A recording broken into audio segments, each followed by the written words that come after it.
allowed the two children to have the budget. It's okay. Off your mic. It's okay. She off your mic. Like me. Chai! Now wow, people wey suppose talk truth to power don't off mic. And if we talk, now 500,000 they go summer us, call them hate speech. But fear not, my ego don't come. Him go torchlight every corner, nooks and cranny of all these bad people where they spoil our country.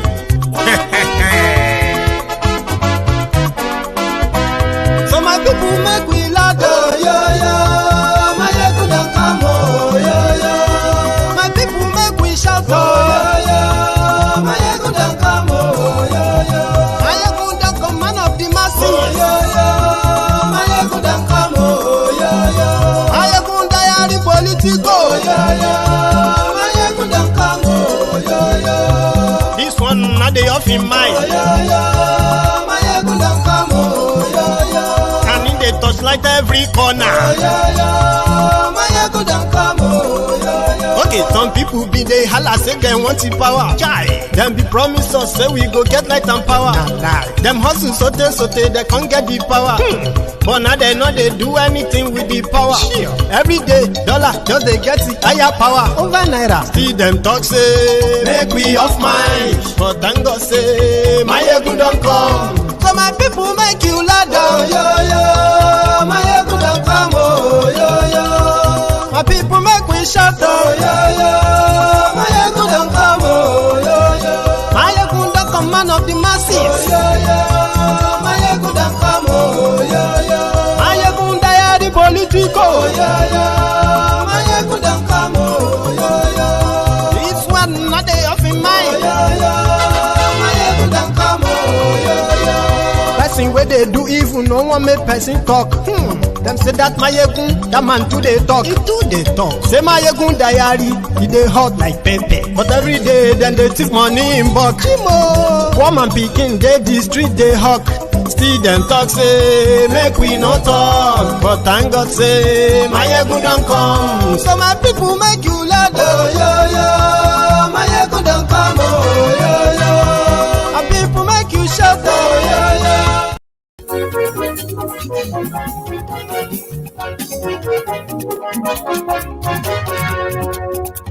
Hello there. Mayegun la wa mo la mo do. Mayegun diary, Mayegun number 1. Good morning to you, good afternoon to you, and good evening to you from wherever you are watching from. This is Mayegun Live. Mayegun diary, Mayegun number 1. Lórí Facebook, lórí YouTube. Mayegun diary, Mayegun number 1. Thank you so much for joining me from wherever you are watching from. Please share this broadcast, okay? Invite your friends, invite your not so friendly friends, and tell them that Mayegun today as well. Read the caption of the broadcast. Read the description of the broadcast.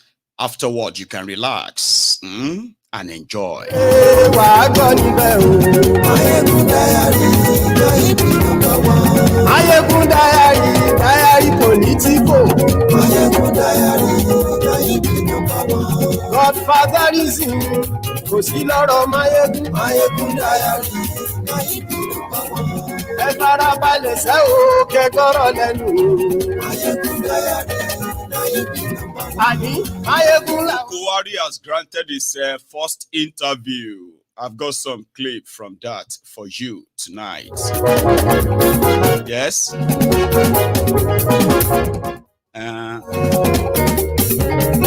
Àní ẹ̀sùn Raki. Mayegun ti dé. Don't ask me about 2027. Nigeria is collapsing. Nigeria needs saving. Peter Obi tonight. Lórí Facebook. Mayegun ti dé. Àní ẹ̀sùn Raki. What is really going on? Go self. Are we your slaves? Ni? One Labour Party senator challenged Akpabiole today. Àní ẹ̀sùn Raki. Mayegun ti dé. Ijó ìgbádìí yẹ.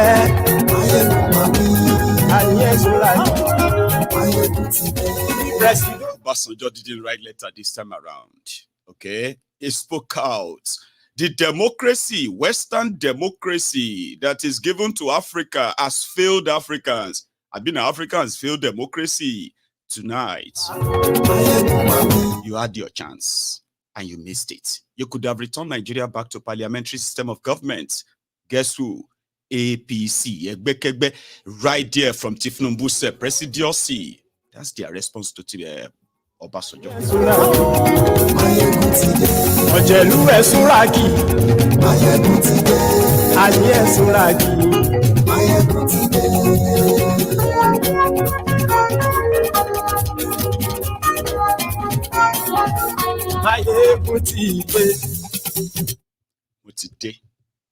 So good morning to you once again. Good afternoon to you and good evening to you from wherever you are watching from. This is Mayegun live. So if you have shared the broadcast, liked the broadcast, even subscribed as usual, I hope you have also read the caption, the description as all the normal starting rituals, right? Well done. Now we're going to start with Obasanjo's, where Obasanjo was speaking at a public forum, in a forum, where he lamented about the failed and collapsed democracy in Nigeria. I want you to listen, if you don't mind.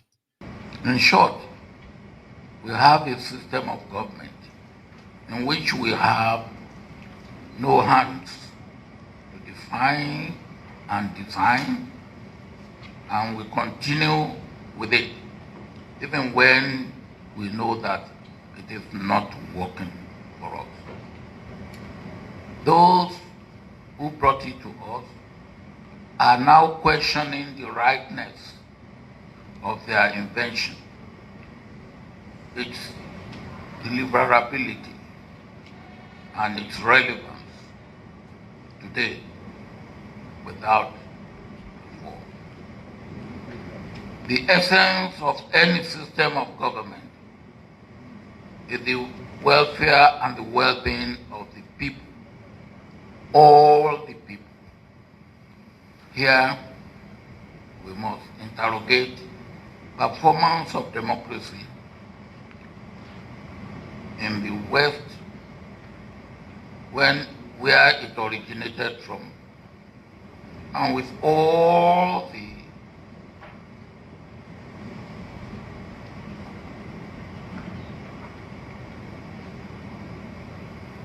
inhibition of what we are left with over by the colonial power. Einstein said that it will amount to height of folly to continue to do the same thing that had not worked and expect different results. And that is the situation we find ourselves. We are here to stop being foolish and stupid. Can we look inward and outward to see what in our history, our culture, our tradition, our practice, our living experience over the years that we can learn from, adapt and adopt with practices everywhere for a changed system of government that will serve our purpose better and deliver. Can we? I believe. Who is he asking? Obasanjo is lamenting over the failed democratic system in Nigeria. But this is the same Obasanjo that had the golden opportunity twice to prevent what this generation and the generation before us and the one that is before them, to prevent them from witnessing this nightmare. First, as a military head of state. Second, as a civilian president. At a point, he constituted a national conference called the Confab, a national Confab, for Nigerians to come together and discuss the union and how they believe the union, which is the Nigeria, should be governed. He is talking about using our culture, our tradition, this and that. Democracy is defined as the creation of a sovereignty that is from the people, by the people, and therefore exists purposely for the people. That's the definition of that democratic act, where people have to decide and choose. Do you get that now? So the moment you take that out, you no longer have democracy. You can give it all kind of names. So people came together in 2004 or 2005. When was it again? When they called a confab. And because he couldn't smuggle his third term agenda in. And what was the third term, his third term agenda of Obasanjo? He was going on his second term of 4 years, of 8 years. And he believed that the conference, if the conference comes out with resolutions of how they believe they can all of us can coexist together if they don't want to break up Nigeria. So Obasanjo now put it in there in that constitution that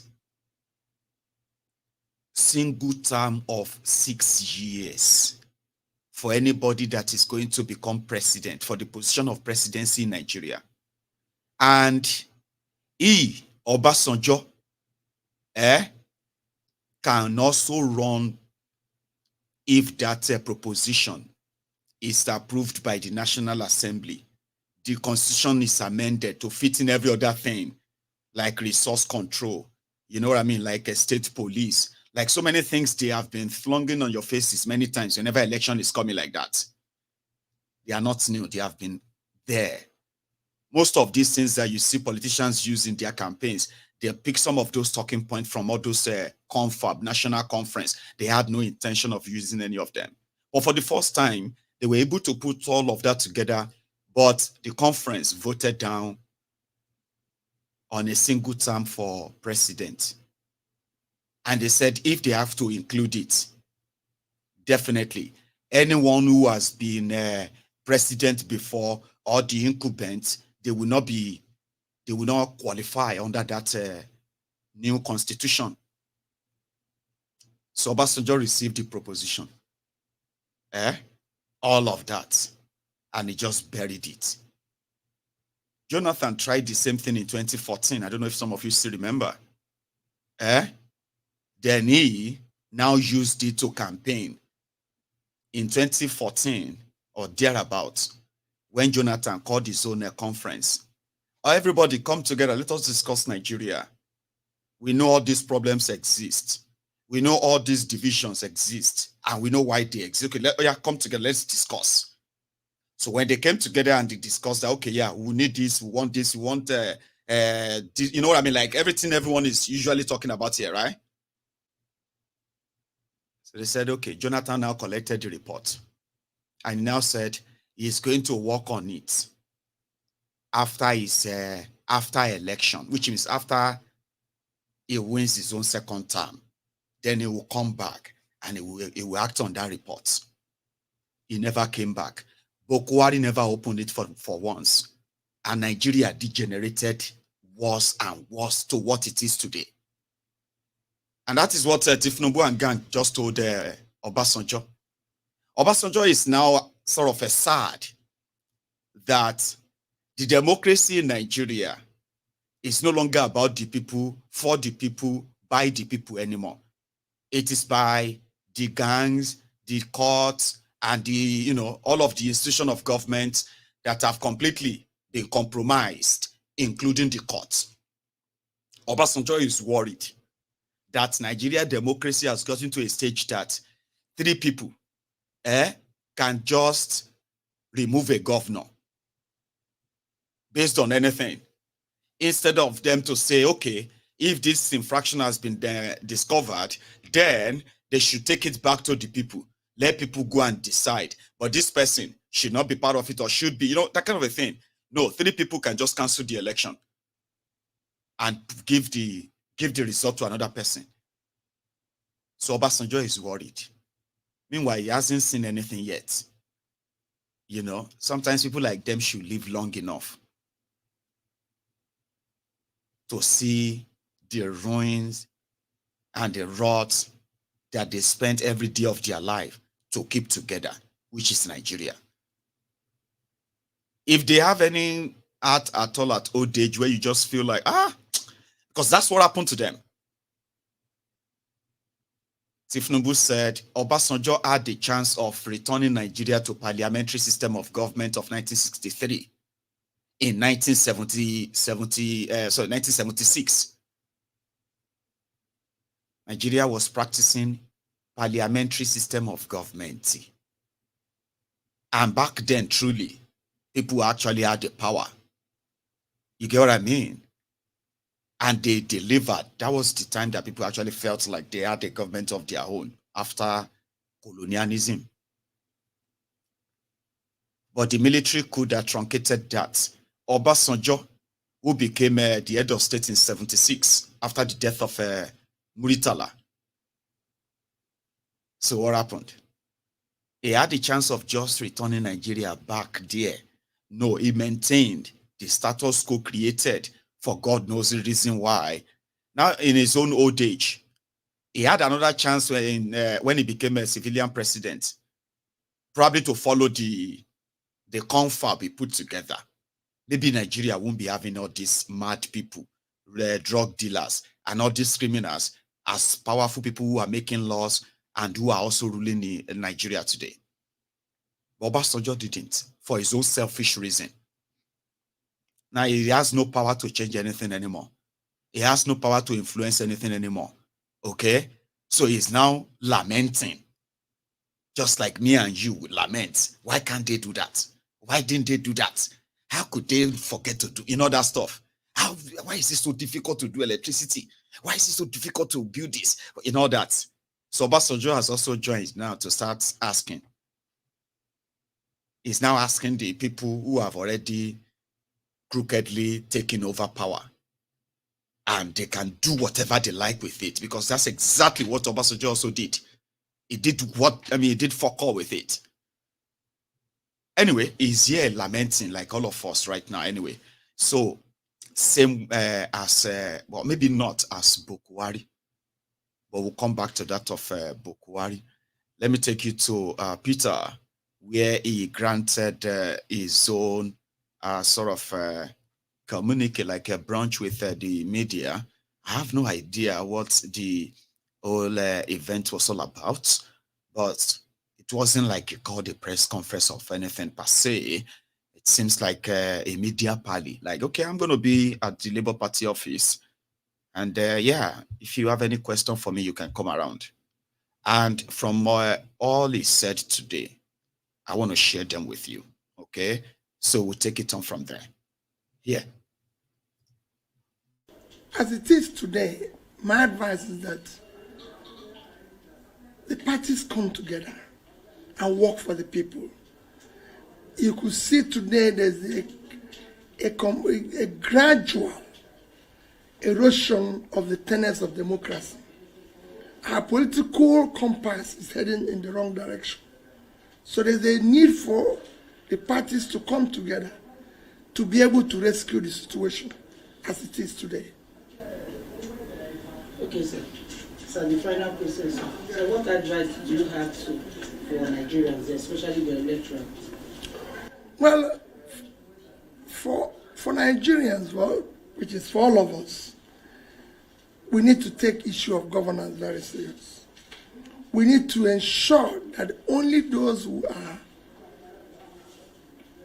competent, who have the capacity, who have the integrity to be able to serve faithfully and use the resources of the nation effectively for production are allowed into office and supported. And we should resist where things are going wrong. This question, which is the issue of the parties coming together, that is impossible. You're talking about coming together for election purpose. That's not what I'm talking. I'm talking about coming together for good governance and making sure that the people are well governed and well served. That's two different things. When it is for election purpose, it is self-benefiting or transactional. But if it is for good governance, we can all come together and work together. And if you look at what President Obasanjo is talking about, I don't think he's talking against saying that democracy is not what we should adopt. No, he's talking about the applicability. Democracy, as is being practiced in the Western world, does not have universal acceptability and applicability. You have to look at what suits you. For example, if you look at democracy in America, where we even copied this presidential system of government, there's so many things that we've abandoned. If you're president of America, you can't just, I've never heard in America that they bought vehicles for legislators. You can't just buy cars anyhow. I have never heard you can't buy cars for first lady anyhow. There's no, in fact in America, there's no office called Office of First Lady. It exists in name. And for the purpose of accompanying the president to trips. Not just to have an office created with enormous budgets that are even beyond critical areas of development. No. You cannot entertain people. In America, if the president chooses today to entertain guests, he will pay for the food. If he chooses to have different dishes, he will pay for it. So he can decide how my wife is going to have we're going to have this type of fish from Japan. At the end of the month, he has to pay for it. So these things don't happen. You don't have renovations of different houses for the president. If the president of America goes to New York today, he stays in a hotel. I've accompanied the president to trip in the past. The hotel is the president of America was staying in a hotel. So these are issues. So we must look at what suits us. Again, look at how we can manage our own expense and everything. So what Obasanjo is saying that we must not adopt this and even adopt it wrongly as we are doing it today. The last one was an issue of moving towards one party. How can we salvage that? That is a disaster. And it can be salvaged again by the same everybody coming together. Not just now political parties, but civil society. The people must resist that because it's dangerous. Thank you very much. Thank you. Okay, His Excellency, you are the campaigner of a new Nigeria. Recently, you described the former president, Atiku Abubakar, as your leader. If, for example, in 2027, and you are given the opportunity to become his vice, will you do that? Then secondly, sir, My dear, let's not talk about the election. We have a critical problem happening now. See, this is what I'm saying. We should all come together. Even you as a journalist should look beyond the election. People are dying of hunger. And we're talking about the election. What happens in the next election? I've said this publicly. Peter Obi is not desperate to be Nigerian president and desperate to see Nigeria work. Your children are suffering. So don't ask me that type of question, please. I'm begging you. Let's talk about how to save the country. If the country is working, I mustn't be president. Let the country work for our future. Okay, I want the children of here to be looked after. Okay, the next one is you said. So that's that part. You know, I kind of have been one of those who first told you that normally in Nigeria, the criminals, politicians, after one election, they start planning for the next election. They don't care about the people or how to govern and all of that. No. Every day of their action is being geared towards the next election. They don't care about you. And you can tell that the society itself seems, you know, the supposed the fourth arm of the realm, the fourth realm of whatever, the media, who are supposed to now actually take off the gown of electioneering that is never going away in Nigeria, politics, and ask critical questions, even from those who have rigged themselves in. But no. I like the way he actually answered that. Listen, you care about next election. I wish you could tell them that how are you sure that what is going to happen to Nigeria, you're going to survive till the next 4 years? How are you sure? Because things are going to get so bad. It is not because people want things to get bad. It is because the actions of these people, their failure and continued plundering of your common money, common wealth, for personal aggrandizement, as they call it, or for their own personal satisfaction, and critical sector of your economy, your everyday life, are lacking the real investment. One by one, una go dey fall down. So there is no magic. You cannot create, what do you call it? You cannot create a better place, a better working country by just imagining it or by just praying for it. Even if you're a very good prayer warrior, it's great to be prayerful. But there are still things to be done rightly so that your prayer can push everything to work fine. But when you are watching them wasting everything they are wasting them, plundering them, stealing them, and you are seeing the effect of all the looting, stealing. You are seeing the effect on yourself, on your finances, on your family, on your businesses. And somebody is going to be asking you about next election and who is going to be president and who is not going to be president. That's the first part too. There is another one. Good governance of Nigeria. Particularly the last election, we watched the exercise. We know that a lot of Nigerians supported you and they voted for you.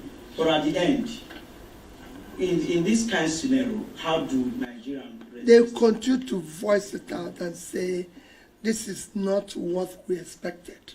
It has to be consistent. And I'm not saying they should go and start destroying things. We must remain civil and within the law, but consistently say no to bad governance. Well, Your Excellency, good evening. Anambra and Akpabiole is my name. I report for Wazobia, Nigeria. Let's go back to IPAC. Will you say IPAC as the umbrella body of all political parties in Nigeria has lived up to its expectation? If no, what will be your recommendation? How do you think IPAC can get it better for us to have the democracy we are all aiming for? IPAC should go beyond being transactional and be effective in collectively opposing bad governance. That is their role. That is why they were formed, to say no when things are going wrong. And everybody can see today that things are going wrong in our country. It needs to be told. We now have a situation where non-party carrying members are being appointed to be a referee in our coming elections. IPAC, civil society, and the people need to resist that. These are people, even some of them who have been part of Togri and are becoming the referees. IPAC should voice out where 90% of our election now ends up in court. They should voice out where our courts have become courts of favors, courts of procurement, rather than courts of justice and the law. They should voice out where a position where you have 3 recent judgments that are contradictory. Look at what is happening in Kano, Zamfara, and Plateau. All geared through opposition parties. I don't need to be a member of those parties to say that things are wrong. They are wrong. They are not good for democracy. My party is not in any of them. But it shouldn't be. Look at the elections that happened recently. In Kogi and everything, nobody's talking about the people who were killed, people who were men, and everything. Everybody is saying congratulations to something you know that was wrong. That's where IPAC, civil society, and everybody should voice out. It's not about who it benefits today or tomorrow. I've said it before. Nobody is buying fuel cheaper. Nobody is buying food cheaper. If anybody knows where it's cheaper, for it, one party or the other, show me so we can go there and buy. Your Excellency, good evening. My name is Mariam Zakari. I work for Liberty TV. I want to ask, perhaps it is time for restructuring. Nigerians have been talking about restructuring for a while now, and looking at everything that is happening, do you think that perhaps this is the time, to begin to go beyond talking about restructuring and actually coming together to hold a kind of maybe confab or conference? I said it in my last conference that we need it immediately because we need to talk. We need to show, like I said at the beginning of this conference, that our compass is headed in the wrong direction. And if we don't do anything, it will consume everybody. Anarchy consumes everybody. Some people will think today they are benefiting or because it's this. No. In a situation where you have a looming crisis and we're playing about it, we've been warned of we're going to face hunger next year. We're using almost 100% of our revenue to service debts, and nobody can say how we pile the debts, what we use it for. In a place where, instead of putting our money, we've now been told we are bankrupt. Instead of now behaving like people who are bankrupt, we are still behaving like people who are still affluent. Because bankrupt people should be now be downsizing all expenditures that is not critical for development. But we are still going ahead, living a life that is beyond our resources, even when borrowing to continue such life. So there are things we need to do. All these things are things we need to look at.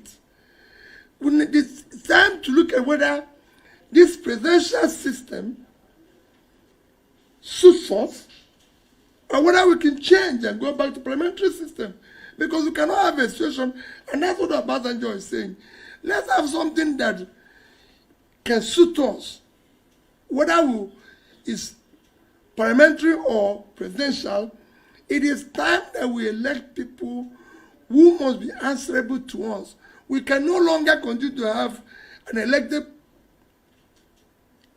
people who answer us through third parties or source comments to us and everything. It cannot continue. We need to do things differently. So I think restructuring, one, will help the various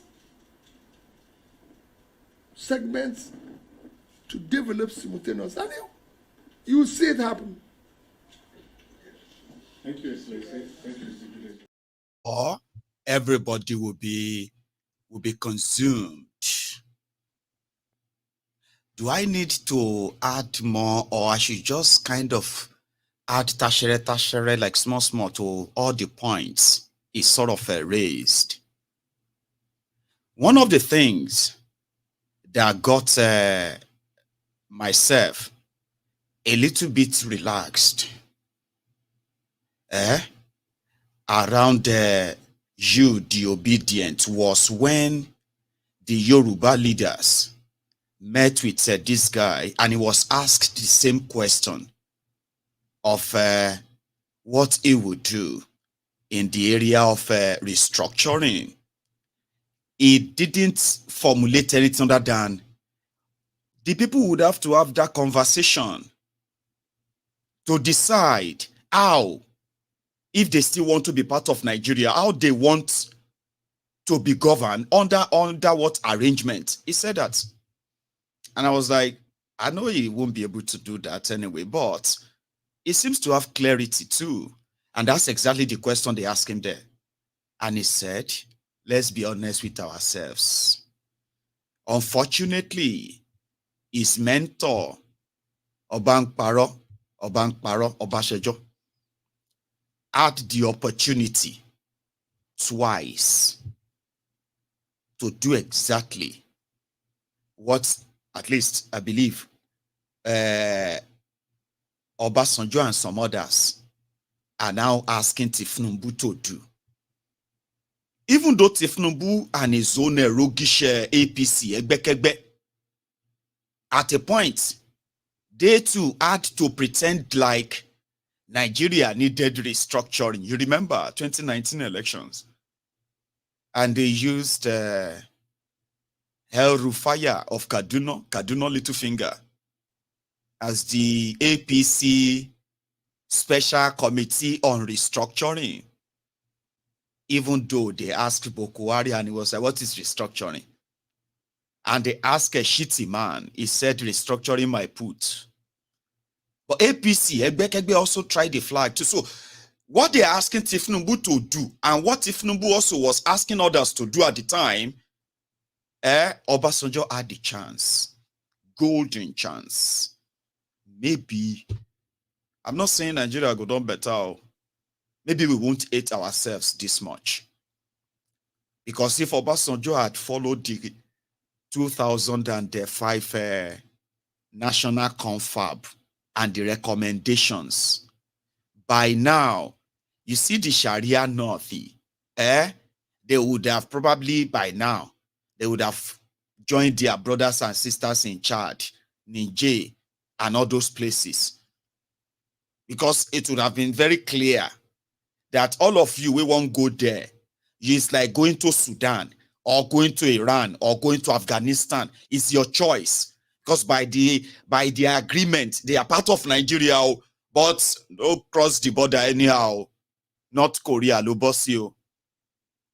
And they too, once they cross their border to any other part of Nigeria, they must not bring their Sharia or bring their nonsense. Oshe, you get now jihadism and all of that. One lokuni. I mean, it's just going to be like a suicide mission, because everyone would have protected and been allowed to go to apart from governing themselves, everyone would have been allowed to protect themselves. All these states you are hearing today, some of them would have been gone, because they actually recommended that states should be scrapped and we should go back to regionalism. Go and read the 2004, 2005, rather, confab and the recommendations. But Obasanjo didn't do that. He wanted his third term. And at some point, they will go back inside and they will say, oh, we want to do police reform. When you look at the police reform they want to do, and you go and read part of all those confab reports, you will see all the recommendation made, but they will twist it. Security settings that people suggested for Nigeria would have prevented all these jihadists that are crossing all over Nigeria. Courtesy of APC, they would have been prevented. The audacity of this Fulani terrorist called, what do they call them again? Miyetiala.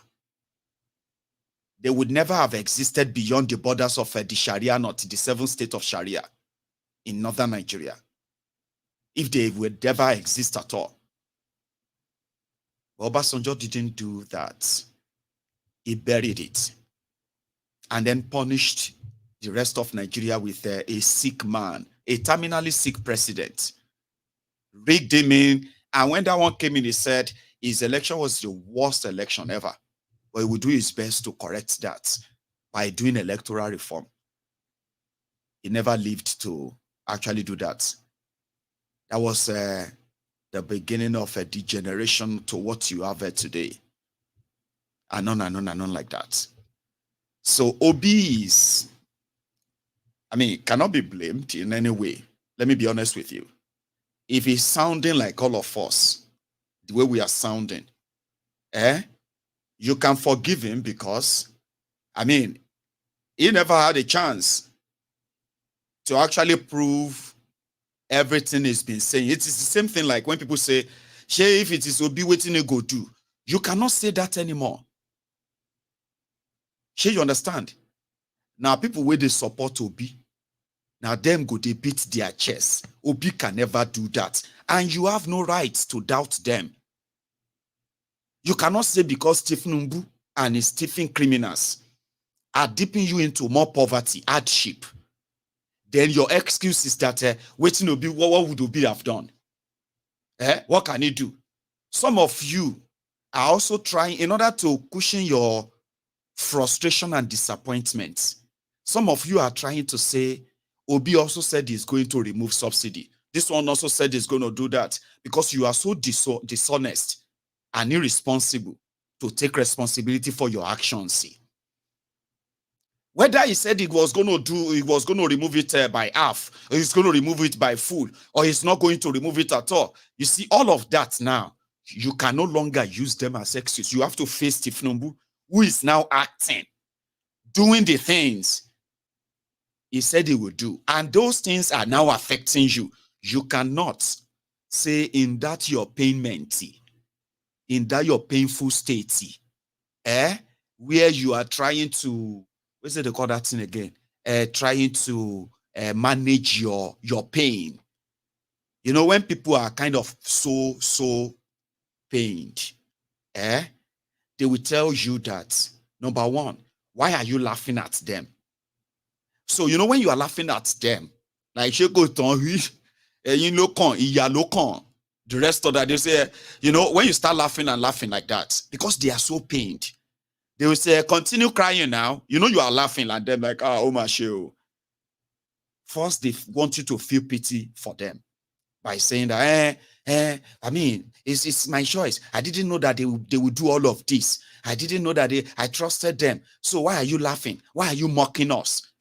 Are we not all suffering it? Share you to not suffering. So why are you laughing? Are you continuing to laugh? You know why you are laughing? It's because, number one, you knew what they would do. Somehow, mentally, you are not expecting anything from them.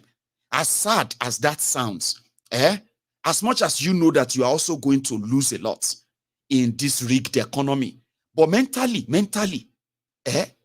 you have told yourselves that they will fail you because of that is their real mission.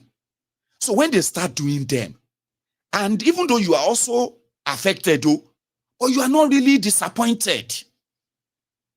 Sure, you get. You are not really disappointed. If they say they stole 1 trillion tomorrow, you know they will steal it and nothing will happen.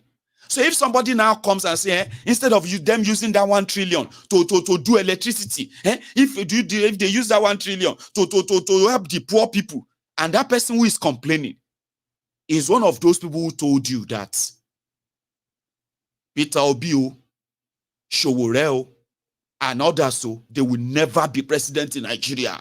They should go and be president in Anambra or go and be president of Ondo. That's what they do tell people. The people who are telling you that, they are now complaining that, this is all these people. I thought it's going to be different. They want to use they use 44 and 40 million naira to buy car. Did they know how many? Did they not have car before? Did they know how many people that cannot feed their family? And they are using 2 billion naira to buy fan. The person who is lamenting, and you know that's what they normally do. They will have no money for education, no money for healthcare, no money for critical sector of the economy that can actually create jobs where people can live normal life. You know them. And you did your best to stop and say, reject them, reject them. If they should rig, everybody should go out and fight them. But this one's told you, you will cry. You will cry or you will kill yourself. So which means in your mind, mentally, you know what will happen. So you are not expecting anything. So when they begin to lament, and then you are like, your lamentation just started. Now just 6 months. To make themselves feel good. They are not good. They are bleeding inside. So you get, there's like sweating inside their bellies. But shame will not let many of them express their disgust and disappointment because they expect so much. The fools expect so much from the looters. So you can't start to talk. It can't sound like you are mocking them. You are laughing. So they will, to make themselves feel better, they will say, continue crying. Continue crying. I need your tears. I need your tears. I know what... They are not waiting for your tears, see. This is them managing their frustration. You get that? So everyone is affected. And in this case, the moment you realize that you can begin to walk like Kalu, not just dress like him. By the time the result of their shege hook you, if you manage to still be alive, nobody will beg you to seek freedom. Because let me tell you something. I was, I think I've shared that earlier, Buhari, that they said bankrupted Nigeria. Nigeria that is bankrupt. The leaders and the criminals there, they are living large. Sure you get. The state governors and the rest of their lackeys, they are living so large. That is a country that is bankrupt too. The poor continue, the number of poor people continue to rise and rise and rise. Businesses are packing up from Nigeria. Listen to me. The Buhari that kickstarted all of this, in a space of 6 months, those who are under Kalu, the Jaga bandit, the Jaga addict, Ashiwaju ẹ̀yin olè, Ashiwaju ẹ̀yin atọ̀ọ́lé, the criminal that kickstarted this. For those of you who have spent 6 months, you are beginning to feel like, if let's say Buhari is better, so Buhari can't go do interview. The demented, lifeless God, Muhammadu Buhari, is giving himself a great score. I mean, the madman said, in his 8 years of being in Nigeria, he improved despite the insecurity. He improved the economy. It created so many jobs. And today, a lot of you are happy for it. But you see, maybe today they don't live in the alternative world. Unfortunately, it is a scripted, it's a scripted interview. But I want to share some of the stuff with you, starting with when how he feels about how he destroyed Nigeria. Here is what Muhammadu Buhari said. Let's start with this. I don't know. People have their opinions. But I thank God. God gave me the opportunity to serve my people and the country. And I did my best. Whether my best is good enough is up to people to judge. For 3 times, you strived, to get into this office. And 3 times, for some reason, you didn't get in. And by stroke of luck or destiny, you came in during the 2015 elections. Of course, for somebody to try 3 times, there's something you set out to achieve. Would you say you achieved it in these 8 years that you were in office? Well, not quite, but I would like Nigerians to reflect. What was the condition in the country before we came in? Especially in the Northeast. Most of the Northeast in the hands of what they call Boko Haram, whatever it means to whoever wants to interpret it the way they wanted to interpret it. And the economy, so security, economy, and then fighting corruption. This was the objective I set myself and the government I led. And I hope Nigerians have been following it and saw the difference. I know the government I led was lucky, and the country was lucky to get the governor. The governor of, still the governor of Borno State, are very intellectually sound. He is young. He is virtually incorruptible. Because it was fantastic. I think here I have to mention something to share with Nigerians. What happened? The civil servants, the old civil servants, they have got a way of trying to get information, not through the... Sorry, the signal don't go off at that point. He has dementia. Even though Shore continued to say, don't say that, Mayego. I know the guy knows what he's doing. He's a sadist. A narcissistic sociopath. If he wants to act like he's a dumb, he knows. You see, they were just, he was talking, I mean, they were asking, she was asking him of if he accomplished his goals of 8 years. Then he started with Boko Haram. Sure, you get that he set out to fight, to stop insecurity, fight corruption, and economy. Then he mentioned Boko Haram. Boko Haram was very active in the northeast of Nigeria. And twice they attacked Abuja, which is in the north central of Nigeria. There was no Boko Haram elsewhere, especially down south, before this criminal and his jihadist terrorist of APC, Egbekebe, at the time, took over Nigeria. Don't ever forget, event of what will happen under Tinubu, they are going to eventually dwarf all of the calamities of Boko Haram, to the point that a lot of what you know and suffered under Boko Haram, they will be child's play to what the Nigerians are going to suffer under Tinubu. And because of that, a lot of them will forget everything they suffered under Boko Haram. it has always been like that.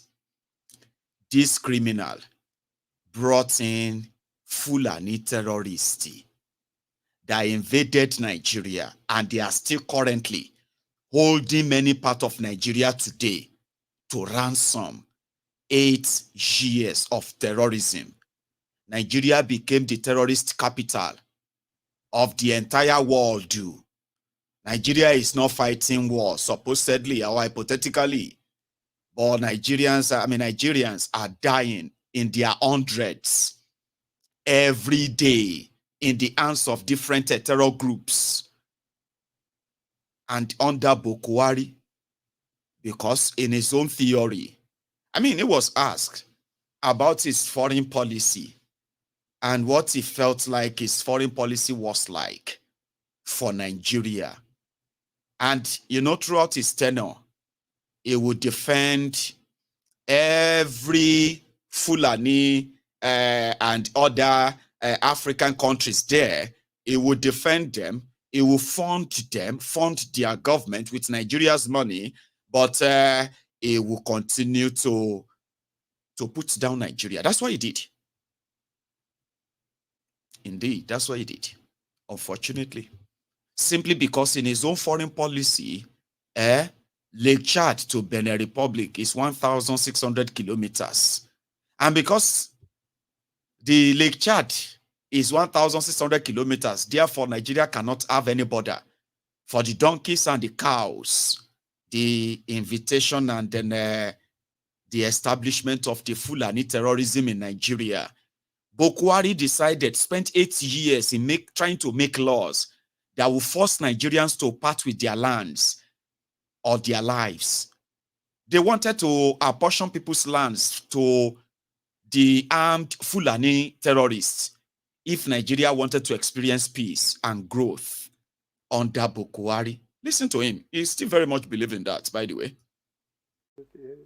So in essence, what you're saying is you set out to achieve some goals and you achieve them in office. Number 1, security. Because if there are no security, you cannot achieve anything. Number 2, the economy, employment. Now, because of the security we have succeeded, I think Nigerians developed confidence into their country and they invest more. And people from outside came and invested.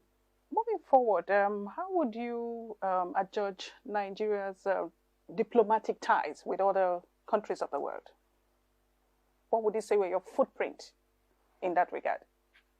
Unfortunately, I am so preoccupied with the local problems that I hardly think about the external problems. I think this is natural, especially for developing countries' leadership. They are more concerned with their local problems than what is happening outside, except, say, like closing the border. As I told you, our border from Lake Chad to Benin Republic is more than 1,600 kilometers. And with the type of terrain, only God can effectively supervise this border. So virtually the government is wasting its time. I told you, the donkeys, the cows, and the camels, you cannot close the border for them. And this 1,600 kilometers, virtually they choose where to go. You served as a military head of state? That was the calamity that lasted 8 years in Nigerians' lives. The president of Nigeria believes that the cows and the camels, you cannot close your border against them. Even when the terrorists are moving cows and their guns and their weapons and the rest of that, there's no government that can stop all of that. That was what the Buhari's security policies was. And tens of thousands of Nigerians lost their lives because of that. He spoke more.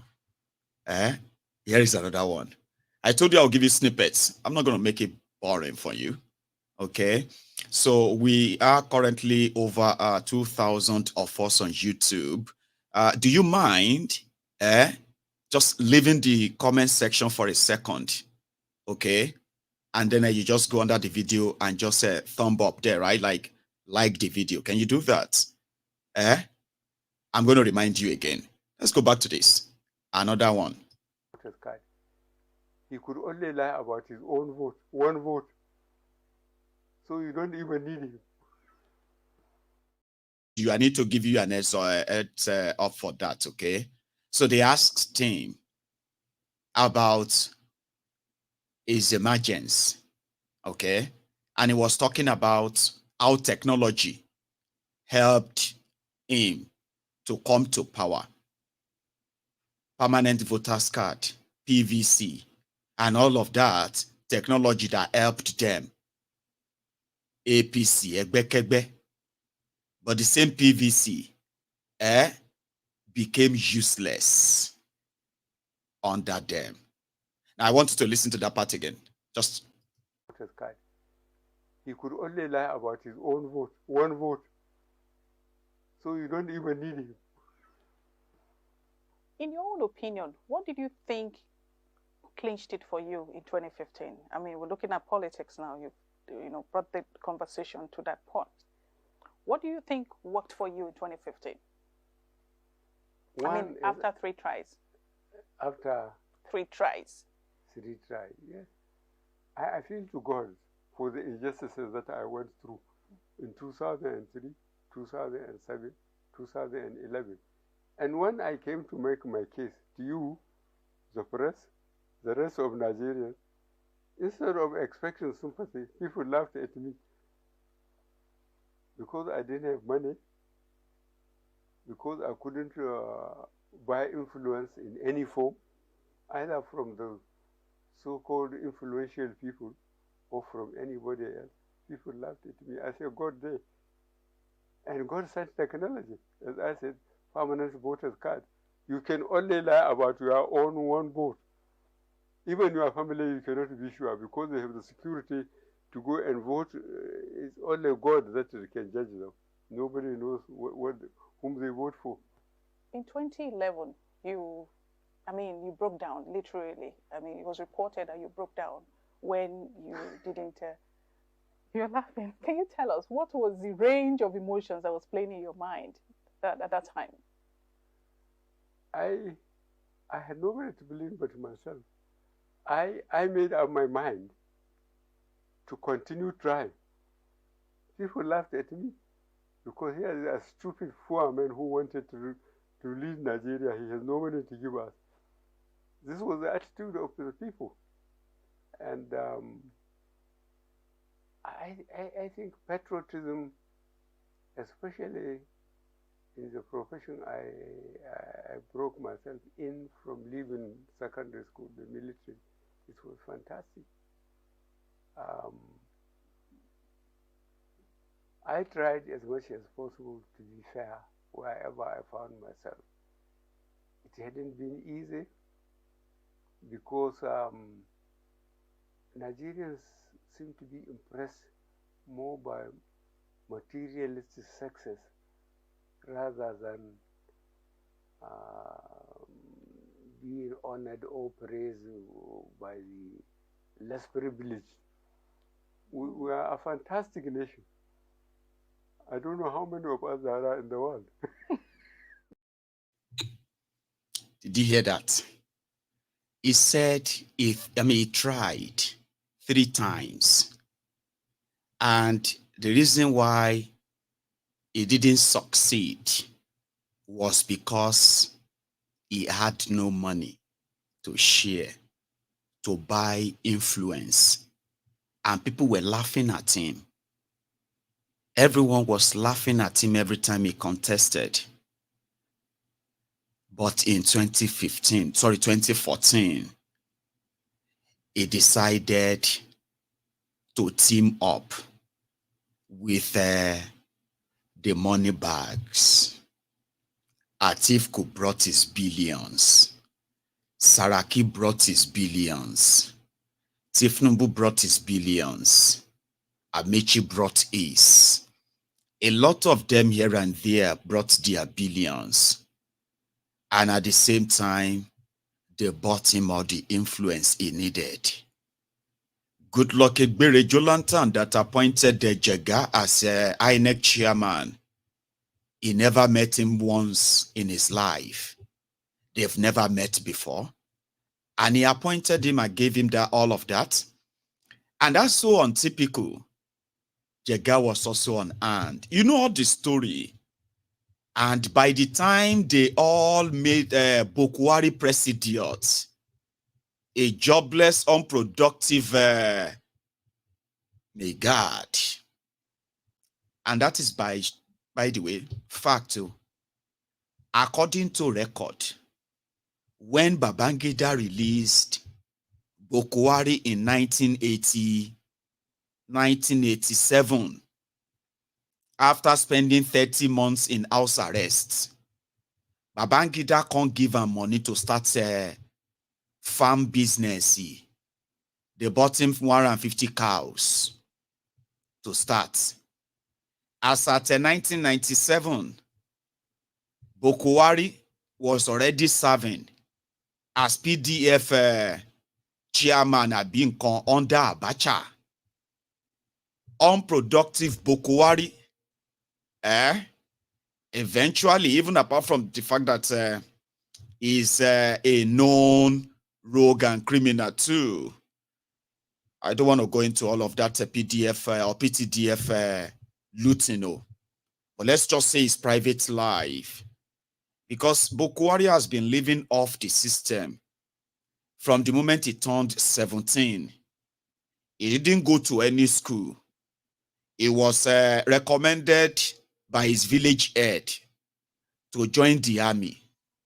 When they asked about his qualification, he presented the letter from the head of the village that he will sit and present it later. So from that day on, everything of Buhari has been taken care of by Nigeria, even to the point that he planned the first coup against a democratically elected government in Nigeria. He never really worked in his life. In his military career, he never passed any professional examination. That is why you will never see any abbreviation of professional what have you in front of his name. So Buhari had 150 cows in 1987, 150 cows in 1997, 150 cows in 2007, 150 cows in 2010, 150 cows in 2015. Of course, he met the money bags. They bought him all the influence. Somebody will know they're productive, will not get job. And people were laughing at him because he couldn't compete with those who had so much money, as he said. By the time Buhari became the president of Nigeria, many Nigerians, they stopped laughing. Not because they were those who laughed at Buhari.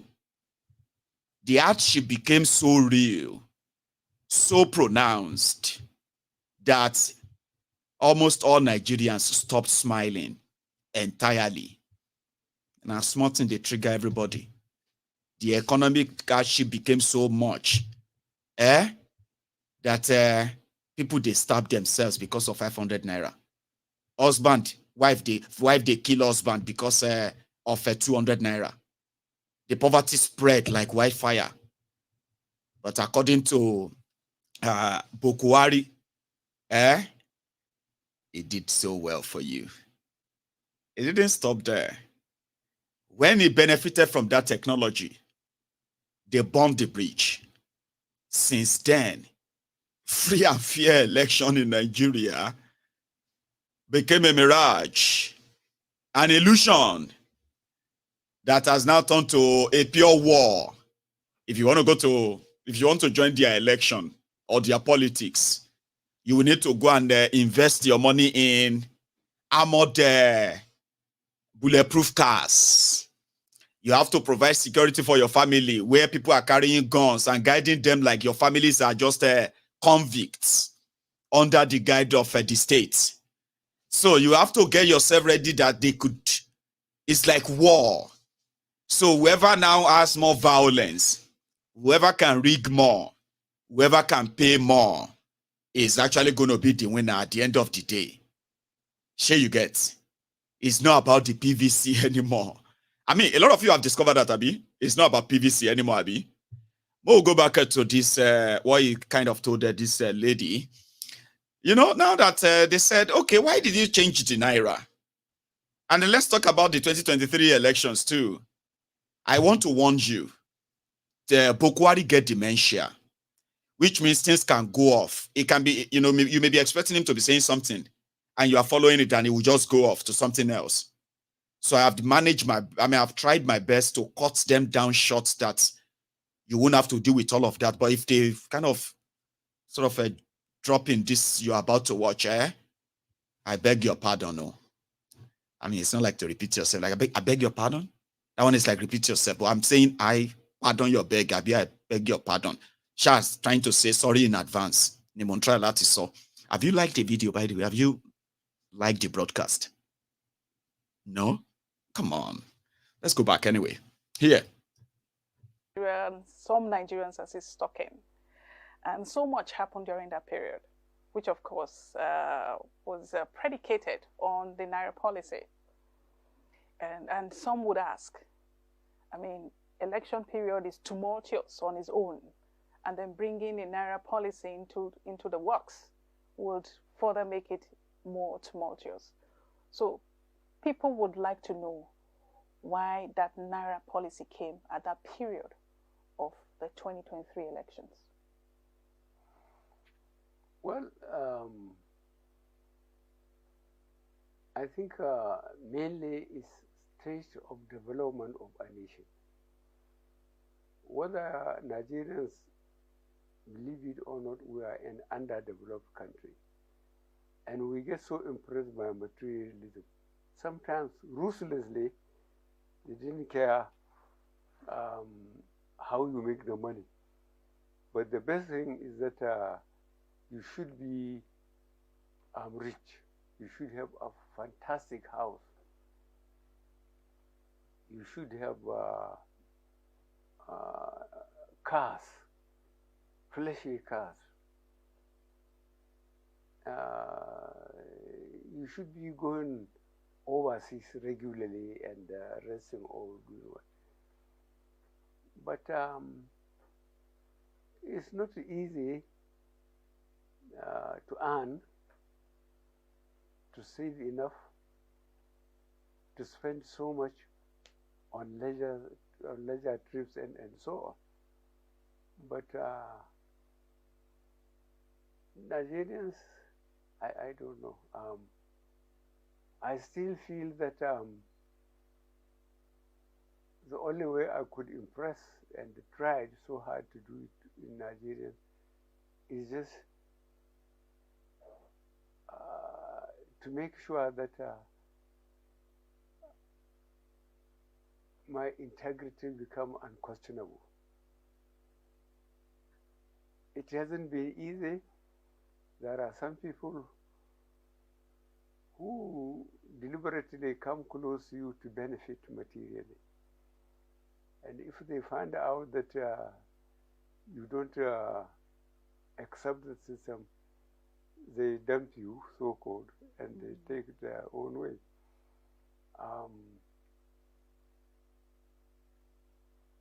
I think as a developing country, we still have a long way to go. So for the 2023 election and the Naira policy, what exactly was the motivation for it? Because it was really timely. The motivation is to try and make Nigerians believe that there is no shortcut to successful leadership, in the sense that service, it's not easy, as I said, losing, say, 3 elections, attempting president and ending up in the high Supreme Court 3 times. how many people, a lot of Nigerians would say that is very stupid. They would rather have the quickest and fastest way of getting there.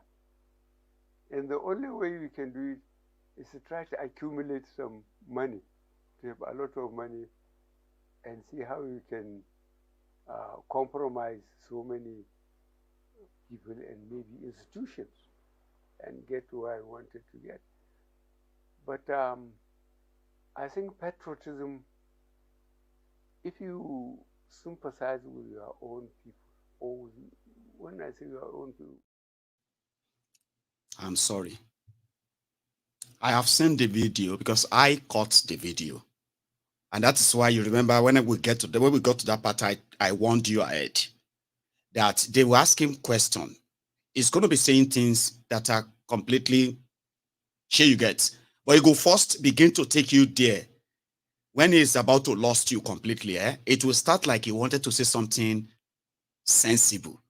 So for those of you who have missed Buhari, that is what you missed though. That is what a lot of depressing, anytime he spoke to the media, when everybody is crying, hey, where is Buhari? Oh, this Buhari, God go punish Buhari. When he manages to speak maybe once in 6 months, it will just further add to their depression. When he opens his mouth like,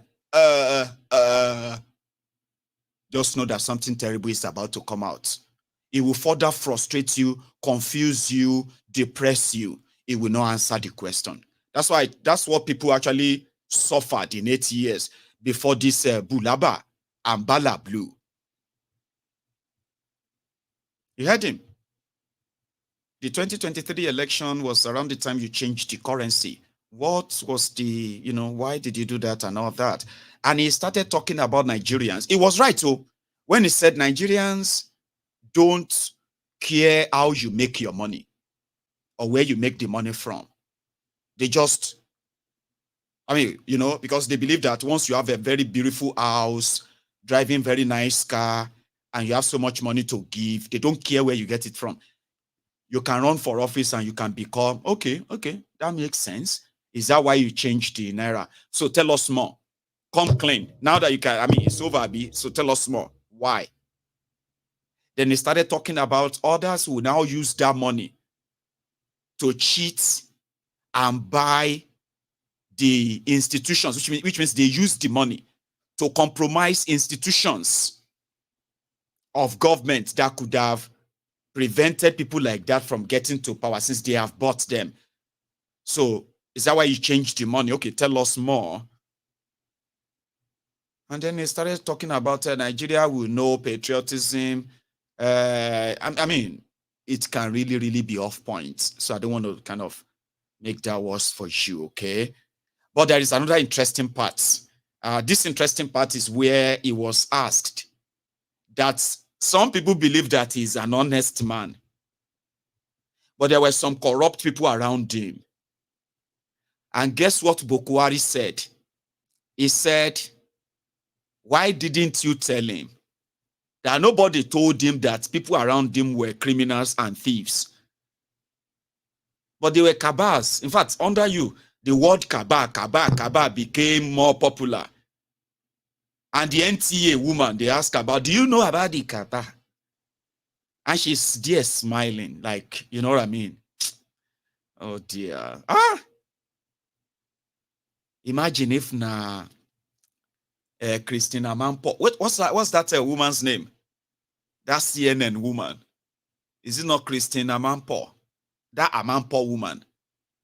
That woman will look like witch. Especially when she's talking to known dictators. Crooked, criminals here and there in politics. What's her name again? Something Amanpour. And she's asking all these adult questions, and you will be seeing her face like, oh, more, if I hold you, that kind of thing. If not that kind of woman, Buhari, and that woman go tire anyway, because you can't force a demented. Best way we get dementia to begin to kind of catch up with you. Now you go tire. But that NTA lady was there asking, and people, you know, majority of people kind of believe that you are not corrupt, but people around you. Now, I want you to listen to that one. Buhari said, all of una no tell him that nobody told him that anyone is taking what they shouldn't take. So which simply means Buhari is taking responsibility for all of the looting and the bankruptcy that Tinubu is talking about. Buhari is taking responsibility for that. But you cannot charge him. He's a sick person, demented. If you take and go court, they ask him A, the answer B. They ask him C, the answer D. They will just have to sentence him in absentia. It will just like saying deal, but nobody there else, kind of. But Showore will disagree. Mayegun, stop saying that. There's nothing wrong with him. He is a wicked, heartless criminal. Say, okay. More listen, more we hear from him. Buhari. This should be fairly judged by our performance or lack of it. And this performance, as I said, is security, prosperity. The ones which I am not too much heavy about is fighting corruption. Those are the silly things I made Nigerians clear that I come out to fight. Of course, there are people who think that maybe they will say that was why I broke down. They think that who am I to say that I can secure Nigeria, bring prosperity, and stop people taking gifts and so on. I have tried, and I think we succeeded. You just mentioned the three cardinals, which is, of course, security, and you talked about the economy and this corruption. You were very pointed about it when you came on to say, come, by the time you bring me on, I will fight corruption. I will do this, I will do that. Would you say you achieved that? Would you say your government achieved much in fighting this endemic problem called corruption? I think I did, in the sense that making people much more aware about it and making them intolerable of it. Before, I think leadership at various levels can do things that are dishonest or dishonorable and get away with it. But it has become eventually impossible for anybody from top to bottom to misbehave and think they would get out of it. People just wouldn't tolerate it. So I think for that is a major success. My 8 years as president, I planned it because I went through the experience. I was a governor. I was a minister of petroleum. I was a head of state. My qualifications are fantastic. I was in detention for 3.25 years. So tell me what I haven't been through. I learned a lot, and I decided for those 8 years God gave me to again reflect very seriously and quietly in my own time to behave myself. For those 8 years, nobody can say I built a house. Nobody can say I invested in any company. Nobody can prove a case against me. So I'm now happily sitting here in my village. And you know, some people, most Nigerians see you as somebody who is actually very honest as an individual. But for some reason, they believe that you were surrounded by people who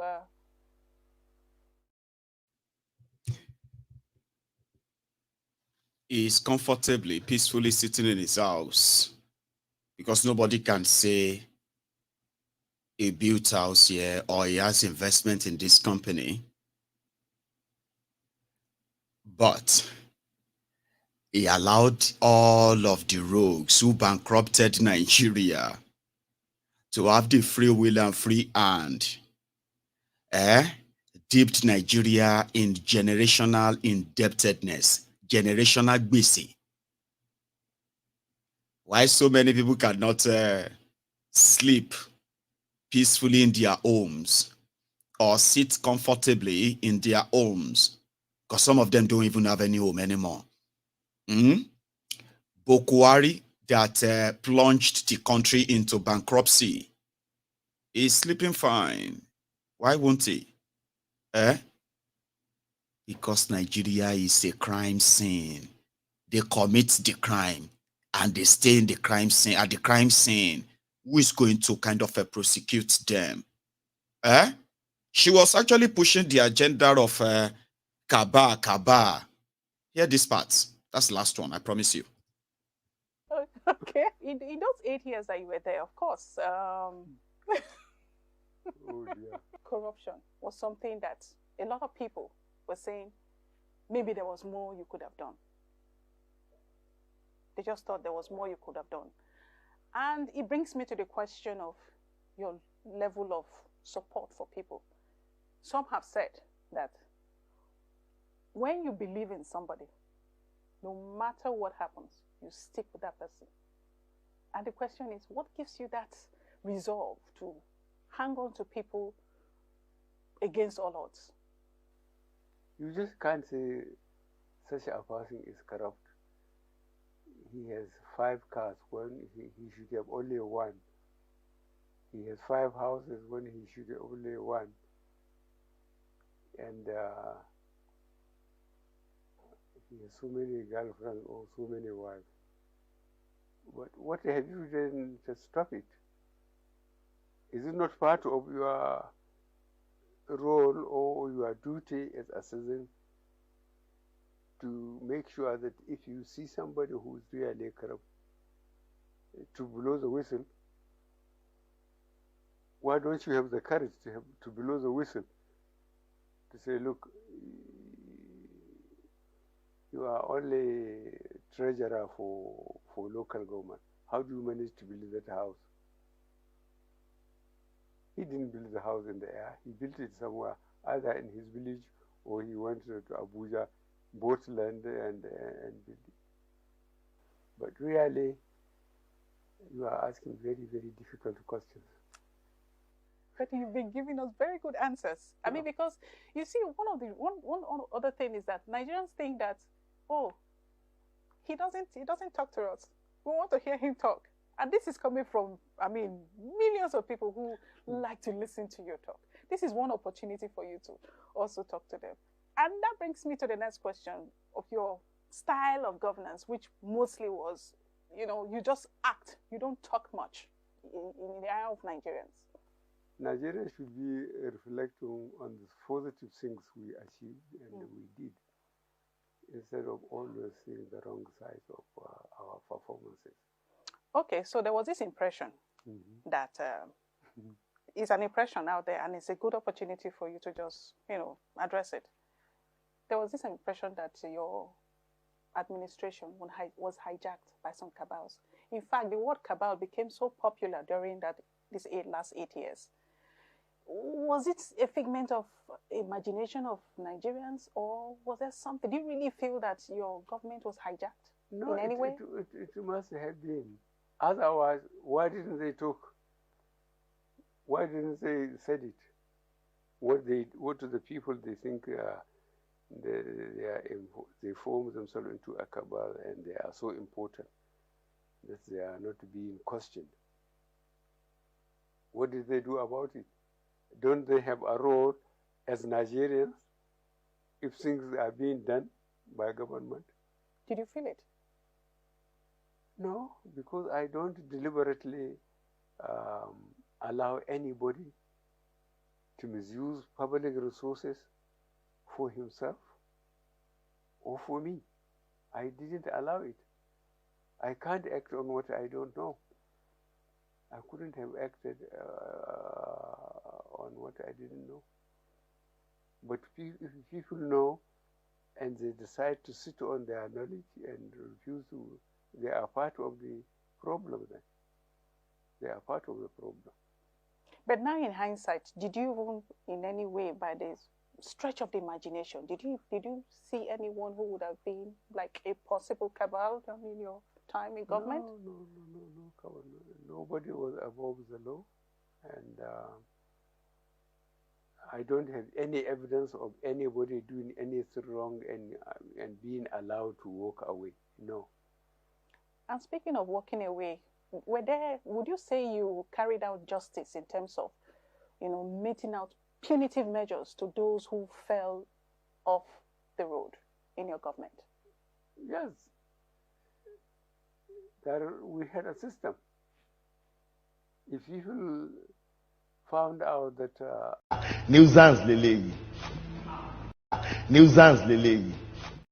even me self, not feel like I remove them before all of them begin to stone your TV and your devices. Okay, let's take him off. We don't have much use of him for him anymore. Anyway, somebody said that the lady journalist seems to be more like they are on dates. Like, are these two on date? That's what somebody asked. Are these two on date? I told you it's a scripted interview, and instead of making Buhari look better, it just brought back the PTSD that a lot of people have suffered under Buhari for 8 years. I can imagine the rage in some of his faces, and then some who are probably just smiling there, laughing that, oh, look at this clown. Buhari will only bring back a PTSD. And they will do more to whitewash him as well going forward, okay? Because those that bankrupted Nigeria, they are enjoying their loot. And as for Kolu, what can he do? And as for the National Assembly, it's called state capture, my dear.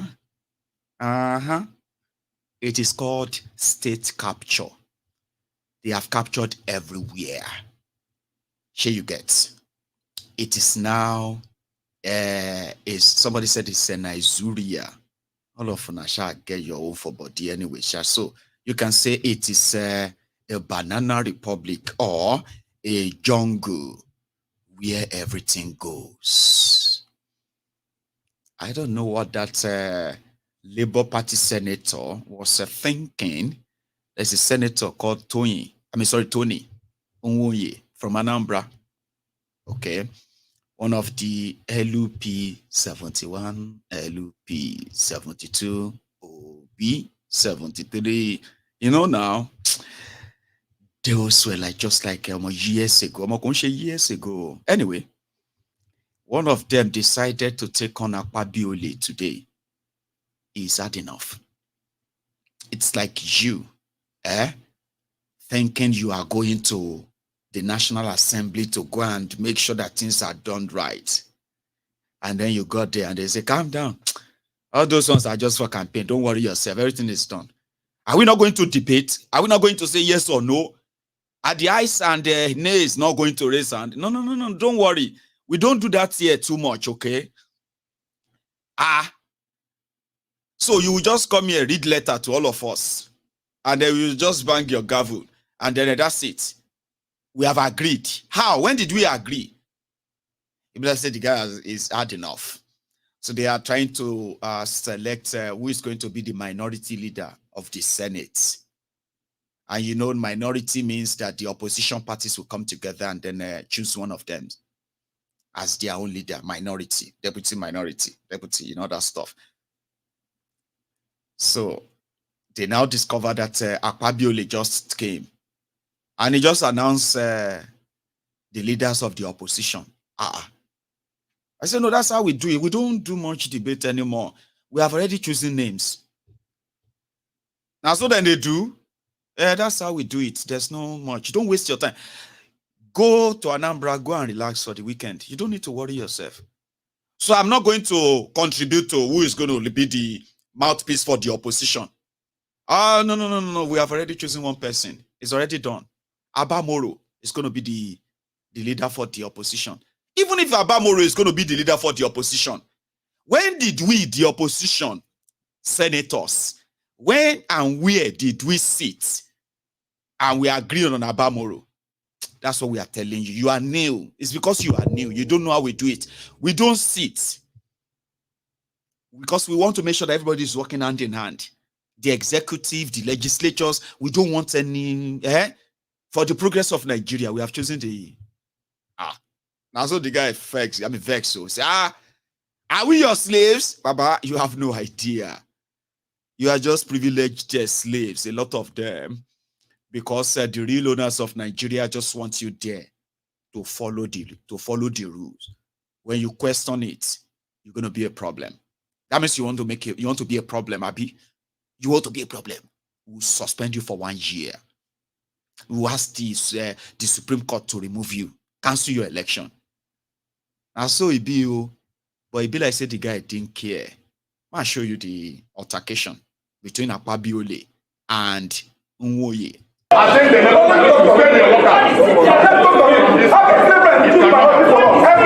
that is not the position. Are we your slaves? The way you elected was the way you were elected. Are we your slaves? How else you can suspend me here? Are we your slaves? Every time you keep on picking leadership for us. We are not your slaves. Whether you like it or not, the way you elected was the way we elected. We are not your slaves. The way you elected was the way we elected. How else you can suspend me? You have done your worst, Mr. President. What do you mean by that? You have done your worst. You have done your worst. You have put us to the wall. Thank you. Yes, we'll start with that. Meaning what? Meaning what? Meaning what? Meaning what? It's unfair. It's unfair. It's not about me, not about any person. It's about the institution of Senate. Thank you, sir.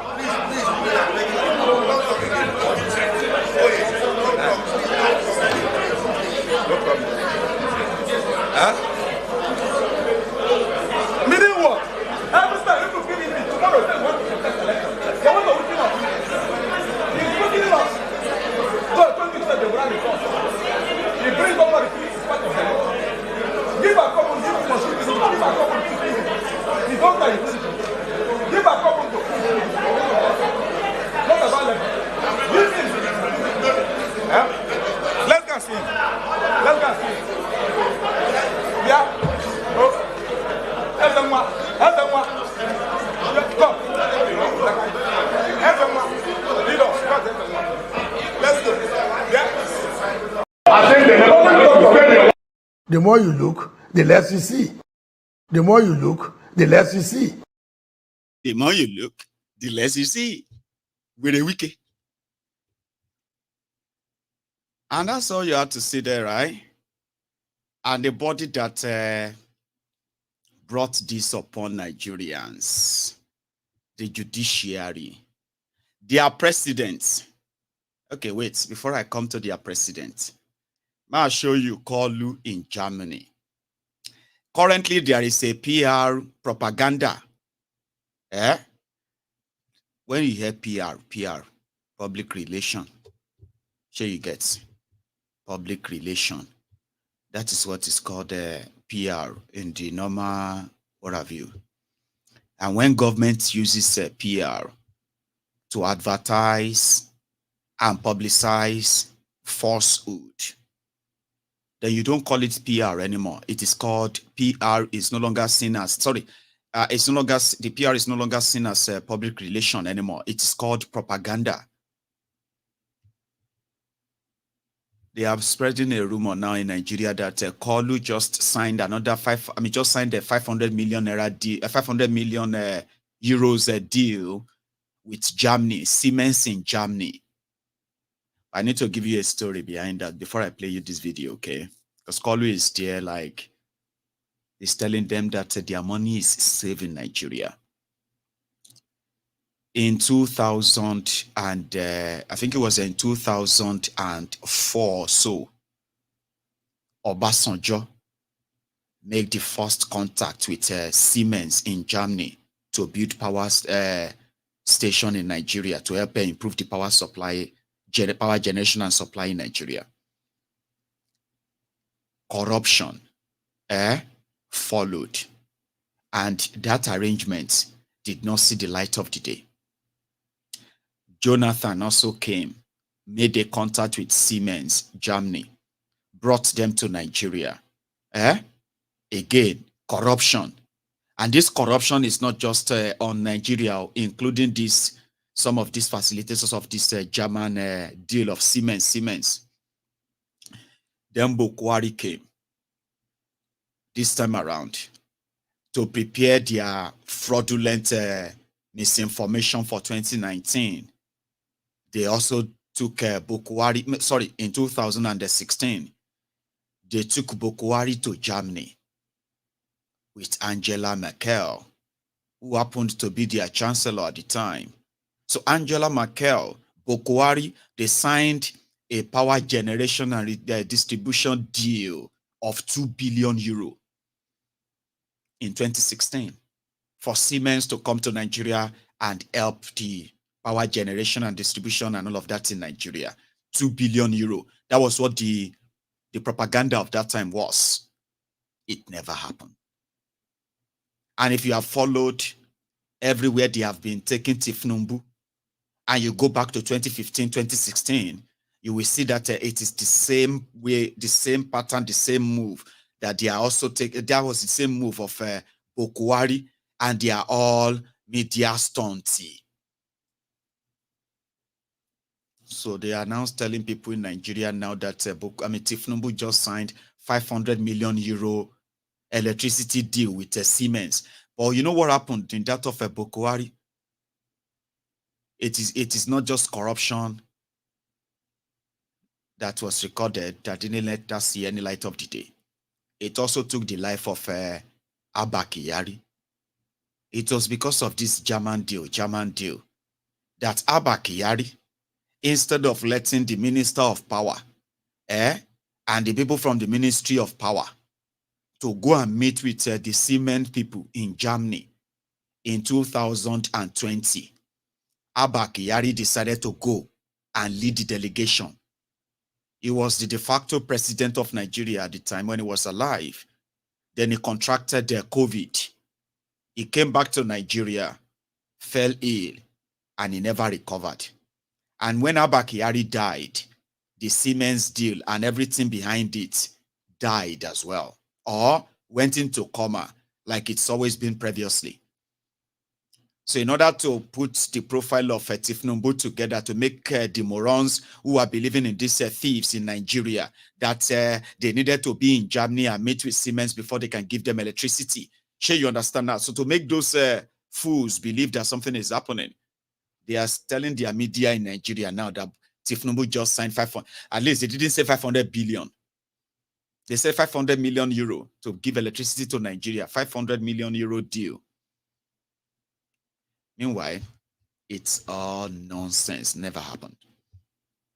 I'm sorry if I'm going to kind of bore you with Tinubu for a few minutes, okay? Just 2 minutes.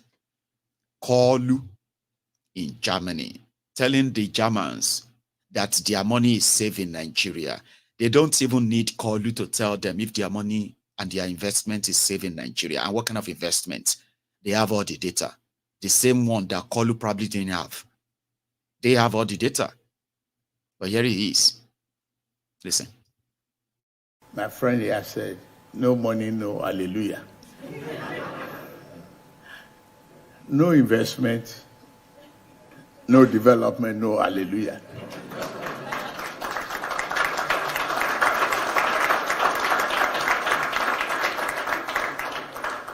The relationship that we seek is for all to remove all hurdles to progress. To put Nigerian-German relationship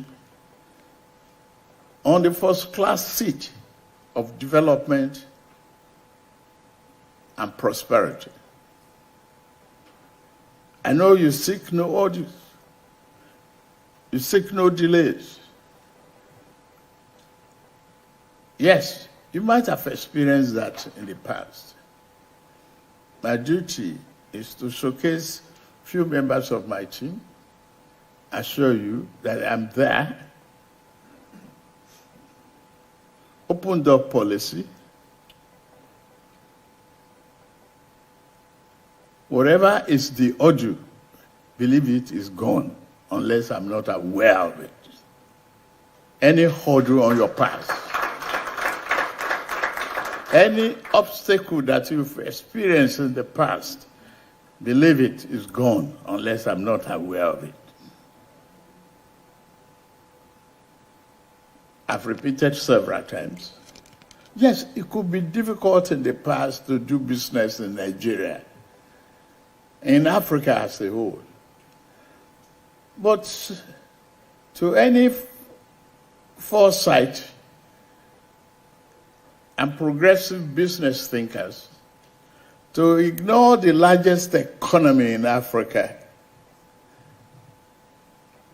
is not the solution to your progressive side. To be brave, you know, it will give you word salad. Sure, you understand? Is Buhari Pro Max. So, but the difference here is that it will speak out a little bit clearer, even if it's just joining words and all of them that, you know, doesn't really make any sense. Is reassuring the investors, you know, I mean, for real, he was telling them that whatever problems, corruption, and everything that has made them to stop investing in Nigeria is gone now, except if he's not aware. Of course, he won't be aware. Because what they are really looking for is wherever they can see any free money. Just bring the money. Bring the money. Although we may not have much to offer you, you know, we are a big country. We have population. Our population is very educated. If you want this, they for labor. And if you want to make more money, come. Come and invest. Invest in what? But it's just like, come on, you know now, anything you want to do, just come and ask me. Can we go to Osun and begin to extract their gold and all of that there? Yes, now you can. Come, let's talk. Anything that I want to stop you, come, I'll give you the chance. You can go there and do anything you want to do. So everybody will make money, everybody will be all right. And the investors are there, possibly feeling like you're telling us to, you're actually not offering anything. That is not how it works. That is not how things really work. Of course, you might be the chief marketer, the one that is telling everybody that, don't worry. But when they continue to see your own action, where you are so wasteful enough that they would then know that they would have to kind of provide their own infrastructure for their businesses, and that's not profitable. They will eventually know. I mean, they already know, by the way. Big businesses are leaving Nigeria simply because of this same corruption, takeover attitude. Politicians lobbying to take over some of the big businesses in Nigeria owned by non-Nigerians. You heard about that GSK, that pharmaceutical company that has now skyrocketed medication, in Nigeria. The cost of medication in Nigeria has gone up by over 1,000%. And it has come to the stage whereby people are actually choosing to die since they cannot afford to pay for their medication anymore, waiting to die. Here you get. So those who are there in Nigeria, who are struggling to stay afloat in that economy, they are not getting any real investment or any real support from the rogues and the criminals. All they care about is if they see you open shop, you must pay them tax. You must pay something. What are they doing with the money? They just lavish the money. So as those companies are leaving Nigeria, they are taking the jobs. They are taking jobs of your brothers, your sisters, your family members, your friends, your relatives, your neighbors, and the rest of them. They are taking all those jobs away. And today, the effect is being felt everywhere. So they are begging them, you know, come and invest in Nigeria. And those ones are watching others who are losing everything and running away from Nigeria. Because the actions of your criminal leaders, is, you know, they are just like all words, no talk. I mean, all talks, no action. Because their real action are not geared towards improving the ways of doing business in Nigeria. You are on your own, and everyone knows. Here you get the roguish criminal politicians who are stealing your money. The money is not even being reinvested in your economy. They are not using the same money to open businesses that they will pay taxes into that economy, employ people. You know, they are building hotels. Okay, they are opening hotel businesses so that they will be able to have something to launder their money. They are opening restaurants. They are opening construction companies that nobody works in. They are opening all these businesses that doesn't even file in any tax returns. All they wait for is to use them to siphon money from government, launder money, and take them out of Nigeria. So the real sectors are suffering. The real people, you, are suffering it. Maybe you are adjusting like that frog inside cold water, cold pots. You've heard that analogy before. Nigerians are like frog. You know, when you put a frog inside a very big pot and you put that on fire. So at first, the water is cold, even though there is fire underneath the pot. So gradually, the water will start getting warmer and warmer, and it will become hotter and hotter. You see all those progression. What the frog will do will be to start adjusting. When the temperature of that water starts changing, it will be adjusting. It will not even have thought of, hey, I'm going to jump out of this water. So Nigerians are like that. And these criminals know that very well.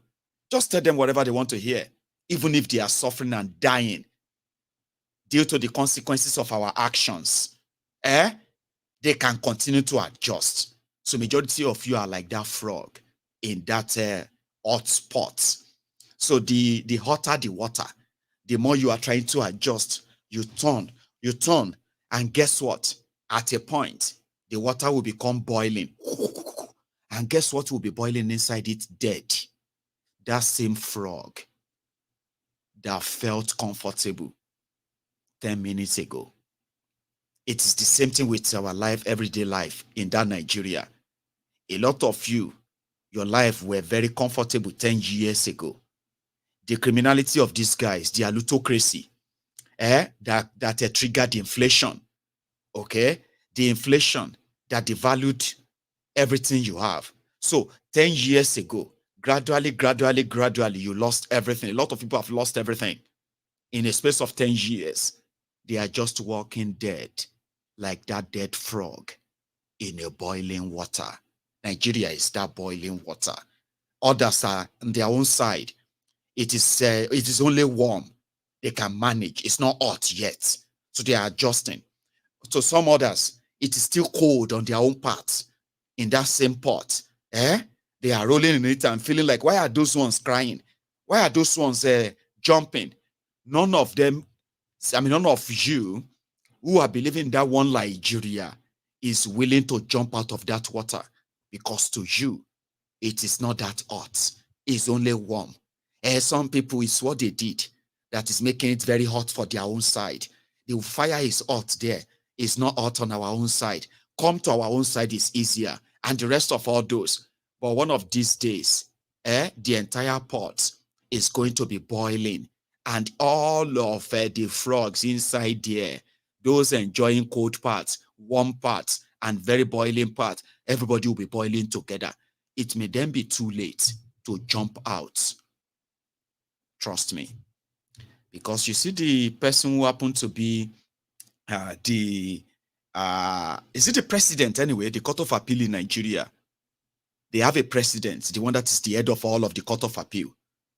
She said before the election, before the court judgment, people used to come to her house to come and tell her, all eyes on judiciary. Please, ma, the judiciary must do the right thing. The judiciary must make sure that they do the right thing. Oh.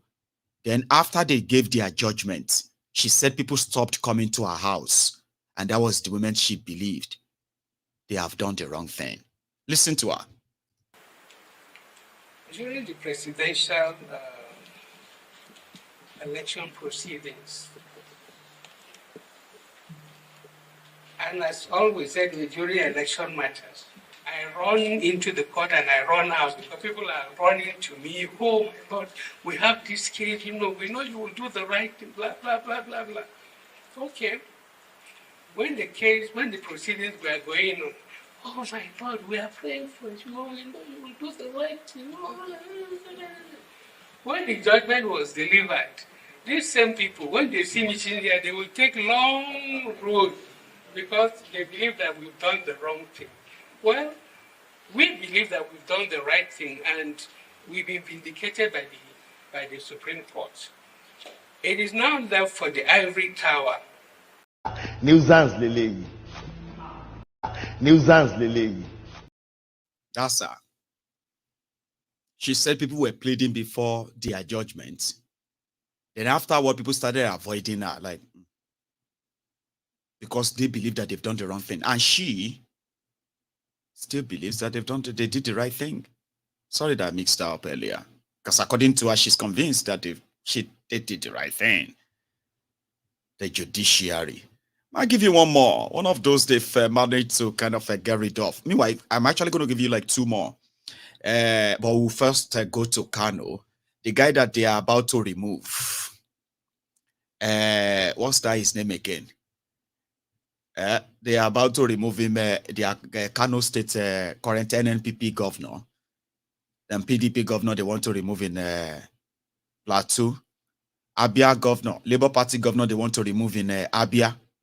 All of this, people are beginning to react that it's going to be a time bomb, especially that of Kano. If the Supreme Court should remove the Kwakwansop people, because the tribunal, as well as the appeal court, says it wasn't, or is not a member of the political party that nominated him. Therefore, all of his election will be gone. So the guy decided to kind of go out of the street of Kano himself. And some are now saying, the day the Supreme Court delivers that judgment, if nothing happens in Kano, like if they deliver their judgment and they remove the governor, they remove the guy, that what a lot of you have been so scared to kickstart may start from Kano. But if nothing happens, just believe that Nigerians are done for. Here you get. But I'll show you Kano anyway, if you don't mind.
think that's enough. Okay.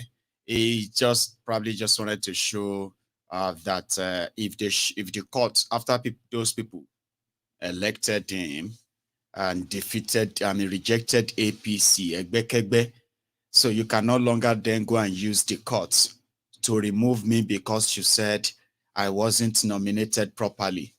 They did not use blue biro, they used red biro, where they should use blue or black. And then all that excuses and all that, so that if you remove me, probably you will have to deal with these people. But others are saying, Baba, heaven no go fall. Here you get. The day is removed. All of the Gandola people, as well as those people you saw there, all of them will come out to welcome the guy that they have given the seat to. So nothing is going to happen. But others are saying, in this manner, in this way, nothing is going to happen. They better think and well. I said, nothing go happen. Like that my brother will say all the time. Nothing go. I say, okay, well, we will find out if the Supreme Court, removes him. There are others too who are going to be removed. And to some people like us, nothing will happen. You may hear this rancor noise a day or two, and that's it, if there is going to be any. So I'm going to take calls. I wanted to tell you that Dangote has finally met with Shitty Man. And according to them, they say Emefiole gave $3.7 billion loan to Dangote. And Emefiole said Dangote has paid back 70% of that loan, even before the refinery could refine 1 teaspoonful of crude oil. But when Tinubu arrested Emefiole, they said when they opened the book, there was nowhere that Dangote returned any money, but they could see where he was given money. And Dangote said it was a Bua, Abibua, his competitor, that he was the one behind that, feeding Tinubu with lies about him so that he can take over his business and all that. So Bua came out and said, what is my business in all of this? Emefiole said he gave you money. You didn't even talk about that. They said you didn't pay the money back, or you have not even made any effort to. So why is that my own problem? Why is that my own issue? And he said that that Bua guy has been doing everything to stop him from seeing Tinubu by making Tinubu to hate him. All these were new when the guy responded that what is wrong with Dangote? But Tinubu is in Germany and Dangote and Shitty Man met. But this is what they told the media. We came to bring technology and other nonsense they are saying. I want you to listen to that before I take calls. Here. The meeting with the Vice President was convened to bring all critical stakeholders together for human capital development in Nigeria. You know, we have a lot of young ones, and every year about 3 million young people enter the job market. We need to think about these young people. We need to think about our future as a country.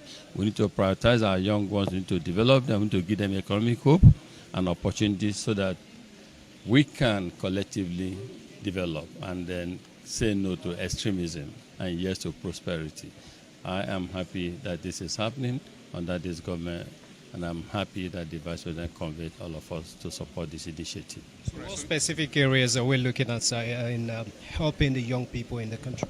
Labor, job, digital access, and a lot more. All right, so in concrete terms, what did the private sector players put on the table for the federal government as well as the Vice President in terms of Well, it is about partnership. What we have between us and the federal government, we've been on this for a very, very long time. It is to do with 3 things: health, education, and jobs. And I think Professor Fati, Honorable Minister, of Health and Coordinating Minister. We started with him right from the beginning. He was the person that actually championed the elimination of this polio, right even from the beginning. We started with him. He brought us together, Aliko Dangote Foundation, Bill and Melinda Gates Foundation. The first time that we signed agreement with Kano State, and then we started signing with other states. So our own, as philanthropist, is for us to partner with the government and make sure that, yes, they do what is right, and also to put our money on the table, and we are ready to do so. The more you look, the less you see. The more you look, the less you see. Go to get money. Stop saying you are coming to do investment, to co-work in partnership and to create jobs. And we want to put our money on the table. Get money. And if to say Nigeria is a real place, apart from the fact that it won't be, apart from the fact that you're supposed to be in jail, is on collaboration with the looters of Nigeria, okay, and his own share in that reasonable adventure. You no get any money, Dangote, and you have no money to put on any table. They have no real job to give to people than servitude do. Go and ask those who are working for Dangote or any business of Dangote anywhere. Go and look at them and go and look at their lives too. So if you see Pakistani, if you see all the Indians and all of their factories who are turning Nigerian graduates to casual laborers, is exactly what they do to Elumelu. You see that Elumelu, another member of the elite squad, is also a billionaire who is running a scheme business banking system in Nigeria where people are being swindled, they are being defrauded and never protected by their country. They are being defrauded by the banks. When you leave your money inside your bank, now the likes of Elumelu and Co.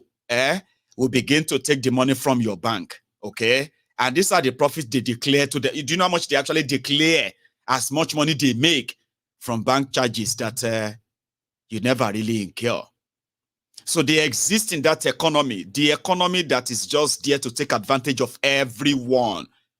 And putting a team together to go and talk about the money that Dangote collected from Nigeria, that Nigerians are not really aware of officially, and they're sticking it to their chest. So let's tell them something we want to do.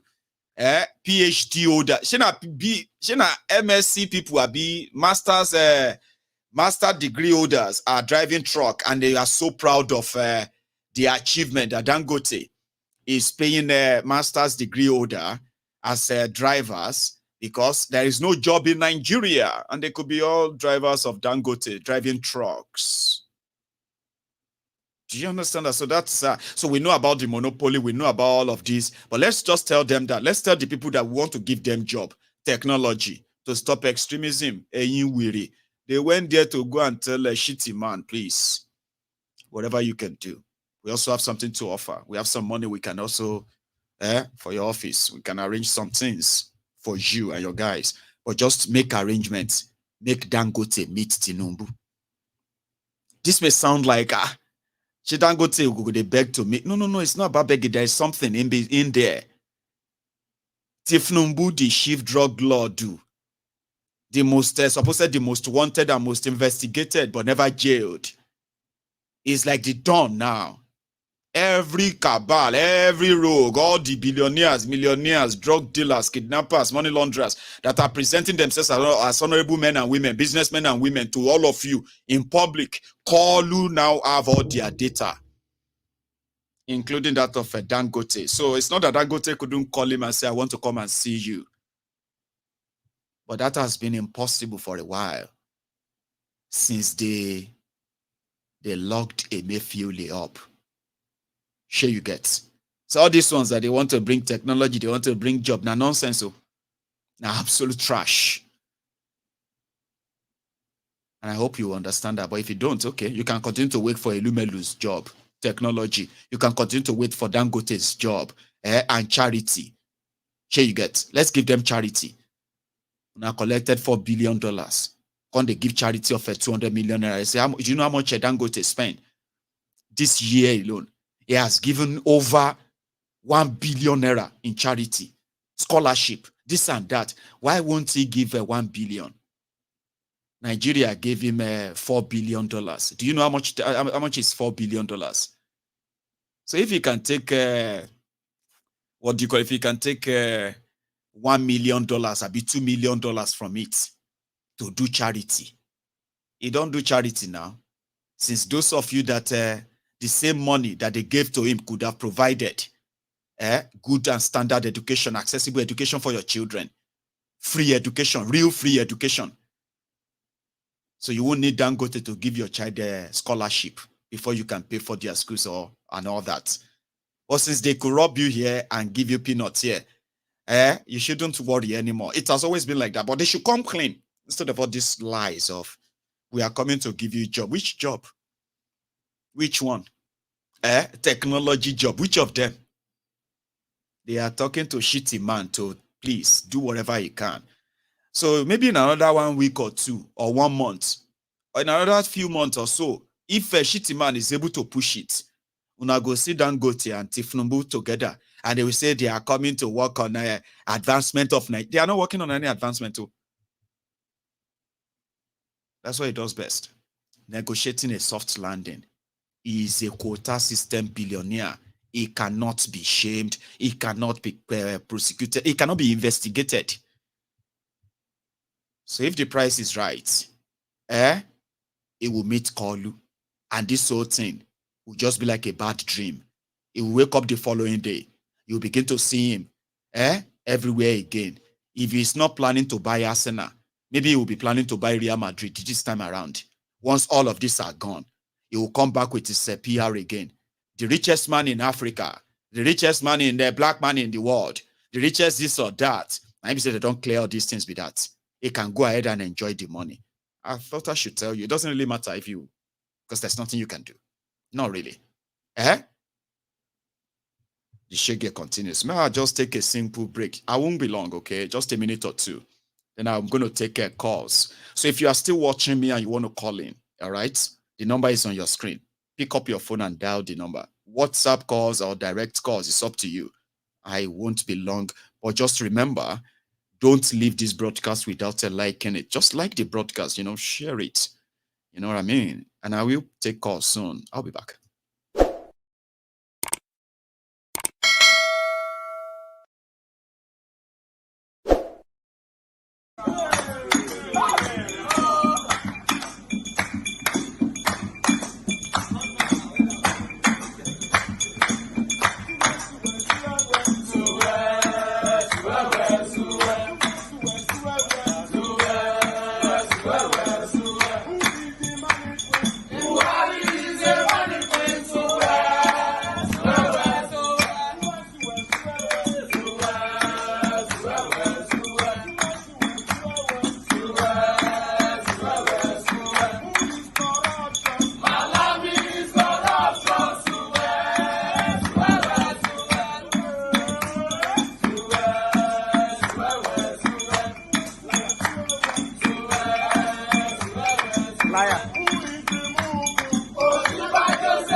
Hello, Mayego. Good evening. Good evening, sir.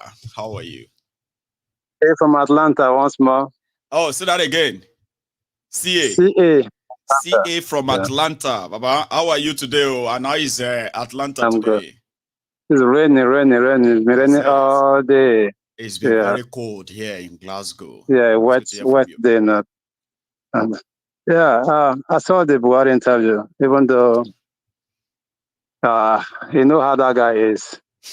If you look at the the Vanguard of May 20th this year, it's estimated that 64,000 people lost their life during his administration. People that died through terrorism, Boko Haram and co. 64,000 Nigerians. 1,000 It's on the front page on Vanguard. 64,000. And we all know why. And by the way, yes, this is a tribalistic man, a vindictive guy, is stark illiterate. This guy, the only thing this guy can, the only topic this guy can talk about is Ruga and grazing and cattle grazing. That's all. So if you look at why Nigeria, talking about Lake Shad, that's the only, talking about cows, that is the only donkeys. thing. That's the only thing you can talk without looking at the paper. So that's his specialty. And if you look at where Nigeria is, where Nigeria is today, and where we are today, then just look at people like Buhari, then you understand why we are in this quagmire. It's sad that this is the kind of leadership we have. And I'm telling you, some people will say he's a hero. Look at his history. PTF chairman in the 80s, $2.8 billion missing. And he will tell you, I don't have a house of my own. I have one car. I have one. You don't need to build a house or have cars for you to steal money, for God's sake. And people still say the gun is righteous, well, I don't think not many corrupt. people says that anymore. It's just some of his the mumu madus, yeah. They continue to sort of believe that because Buhari continue to repeat that. Sure, you understand? But a lot of people have come to see that Abba, you are supposed to be in jail, man. The ICC should be investigating 64,000 Nigerians. Go look at the Vanguard. Slaughtered. May 20th. May 20th, 2003. 64 estimated people. That's just a conservative estimate of 64,000. Under his watch, under his leadership. It's sad, Mayego. I'm going to make it short again. I just want to chip this in. Yeah, thanks for adding that too. I appreciate that, Baba. Yeah. So that's CA from Atlanta. That will be the second time lucky that he would be getting in as a first caller on the program. So the line is still pretty much open, and you can you can call through the WhatsApp or you call directly tonight. So I'm gonna, I think I just caught one off there. One moment. Sorry if I missed yours. I didn't mean to get you off, okay? So you should try again. Let's take this here. Hello there. Hello, Mayegu. Dr. Agbede. How are you? I'm very well, sir. How are you? God bless you in Jesus' name. God bless you. God bless you. Too. Amen. Happy Tuesday. Same to you, sir. And to the rest of the Temple of the Truth family. Yeah. Mayegu, could you believe that the deposition concerning Chicago State University certificate saga of Bola Ahmed Tinubu revealed so many criminal activities, including two people using one social security number, which is a very grave offense in America. Yes. How can two people be using one social security number, which is supposed not to be? Shouldn't. Yes, it shouldn't. Yeah. The word "how" is to deceive the American authorities by making them fools. It's a fool. It's a very great offense for two people using one social security number. That is supposed to not have happened. So, see? And I bet they don't know now. But is there anything anyone can do anymore about that? Like America and the rest of them? Probably not. Until the Nigerians themselves possibly hand it. Abiveko. But you are correct. But that word, when there was a time that Bola Ahmed Tinubu said irreparable. That word, irreparable damage. Irreparable damage. Because because by using for him and somebody using one security number, which is supposed not to be, that's caused a security concern. So FBI and American people they don't want to take chances at all. Well, so and as I said before, memos. Yes. No, I'm with you. I'm just trying to be like you know. If you have anything else you want to add apart from the social security, like we've heard that, right? It's pretty much like, apart from putting it out there for everyone to always remember that, there's nothing we can do about it. Yes, because for that to have happened, the FBI they've already started their investigations, and because that we for all Nigeria now living in America now, they have to verify very well. So that to make sure that some of them they were authentic of being America. See, so Bola Ahmed already exposed them. So the American believe that maybe with some Nigerians now they use 2 or 3 of them. They use one security number, which is supposed not to be.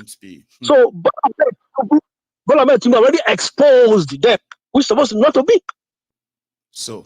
Which means even if you have your normal security, social security number, sometimes you can even still come under scrutiny because somebody else may be using it elsewhere without your notice. Correct. Right. Correct. Mayogu, you are very, very intelligent. Thank you. So FBI they started their investigation concerning that, and they have to investigate it later because it's not good. Should be aware. Thank you so much, Doctor. Correct. God bless you. Correct. And also for any other question, they should call the FBI directly on the 1-800-5324 for any question at all. They should call them directly. They will give them the information that can help. Thank you so much, Doctor. God bless you. And you keep too, all your good work. And you too, sir. Thank you very much for that information. So, for those of you who might want to send, what do you call it?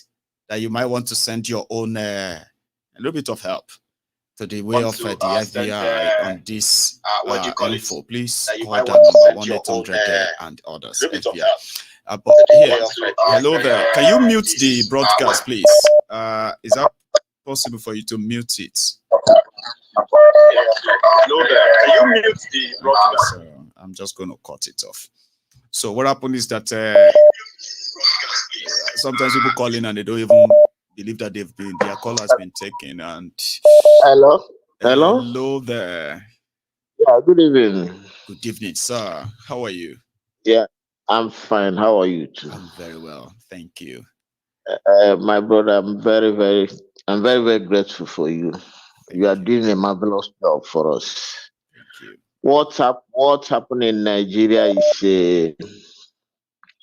is a robbery. The current government now is a robbery. Daylight robbery. So they're just going all around the world, messing himself up. Who will listen to him? He's a criminal. Nobody will listen to a criminal. No country. They have break. It's time before that you come and tell us this and that. We agree. But everything is everything is on air. Yeah, everything is on the air. That's right. All of them are criminals. How you are going to Germany? You go to which country the other day talking rubbish. Saudi then you Arabia. go to Germany. I was in Saudi. Saudi Arabia. Later, go to Saudi Arabia because of you. Because of you, how many Nigerians they deported from Saudi Arabia? You didn't check. You didn't go back and think about yourself. No. You didn't go back and think about what happened. They don't in even front have of respect you. for him. Like, You know what I mean? Like, he's in their yeah, country. He's been in their country this for is, days. And they want to it's deport in their country. 177 of his citizens. They didn't even talk to him. And They respect for didn't that is talk to there. him. They just deport your citizen. You didn't say anything. You just use Nigerian tax-paying money.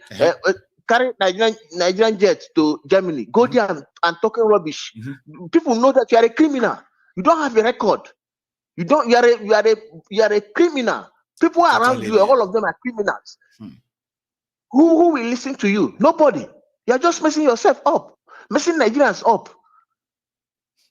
All of us are living in abroad. If you attend anywhere, any country, you attend a Nigerian passport, they look you as a criminal. You are a fake person. You are a fake. They are just messing themselves up. I know. God have one way or the other will visit them. All of them. I see Wike is talking rubbish. How many people did he kill in Obibo? How many people that useless man kill in Obibo? How many people he killed? Do you know that? Do you know that Obibo that you just mentioned now? I have just heard from some what do you call it? Some group of people who are helping those who are unjustly locked up in Nigerian prisons, and they said they came across about 157 people who were brought in from Obibo. I'm sorry, Obibo since 2020. They have locked them up in prison. No trial, no nothing. No. I see. You see me jumping around, talking rubbish. Talking rubbish. He thinks that his life and his family life, all this money is stolen in River State. All those money stolen. That's all those money is stolen in River State. Him and his family will live well. It's not possible. The karma will visit them. Amen. Nothing. People are suffering. Go to Nigeria, you see people are suffering. Hunger everywhere. Come and you see them on television and radio, they're talking rubbish. People are hungry. See the judge, see a criminal judge addressing people, talking rubbish. That's how they address them. Look at this type of thing cannot happen anywhere in the world. No, look at Liberia. Liberia do election. They find out that the election is not conclusive. They do rerun. As it should be. See, when are they going to inaugurate the president, the current new president? Now you see the criminal will fly there. Go there now. Go on the inauguration. Yes, we said they invite them. Nobody invites him. They're just wasting Nigerians tax-paying money for buying a flying jet and going there. Criminals. God will visit all of them. Amen. They just put Nigeria. They just put Nigerians in this type of calamity. It is so unfair. I swear. Thank you, my brother. God bless you. You too, man. Thank you very much. Let me take another one as well. I swear. Remember, you need to try and mute your broadcast or possibly leave the room if it's a place you can leave. Okay. I have another caller. Hello there. Hello, Maegu. Good evening. Hello, sir. Good evening. How are you? I'm very well. My name is Ola. Sauli. Now you are with me. Yes, Papa. Are you calling from? Where are you calling from? France? I'm calling from Amsterdam. Amsterdam. I was trying to look at that, that code there, but I got it wrong. So, Sauli, how are you? I'm very well, my brother. Grant. Well done, sir. I credit you for what you are doing, brother. Thank you. Because doing this thing over and over and not being able to report or give an improved or progressive analysis of an entity over the past 5 years, it can be demoralizing and demotivating. It can be. Jimmy Disu said one time, he said an elder veteran in broadcasting called him and advised him to slow down so that he doesn't develop high blood pressure and all that. Just by narrating and analyzing Nigeria's situation every day back to back. Nigeria is under siege. And the situation right now is beyond protest or revolution. I tell you, brother. Please tell us. The government, they have hacked the code of any uprising. They will kill a few or more, and others will run. It has always worked. And they are using that hack consistently in any protest.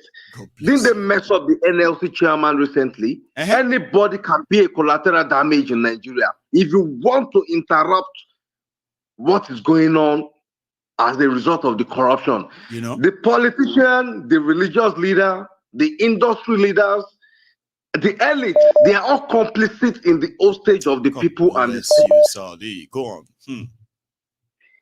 If 20,000 Nigerians die in one day, the population will not reduce from 200 million and nothing will happen.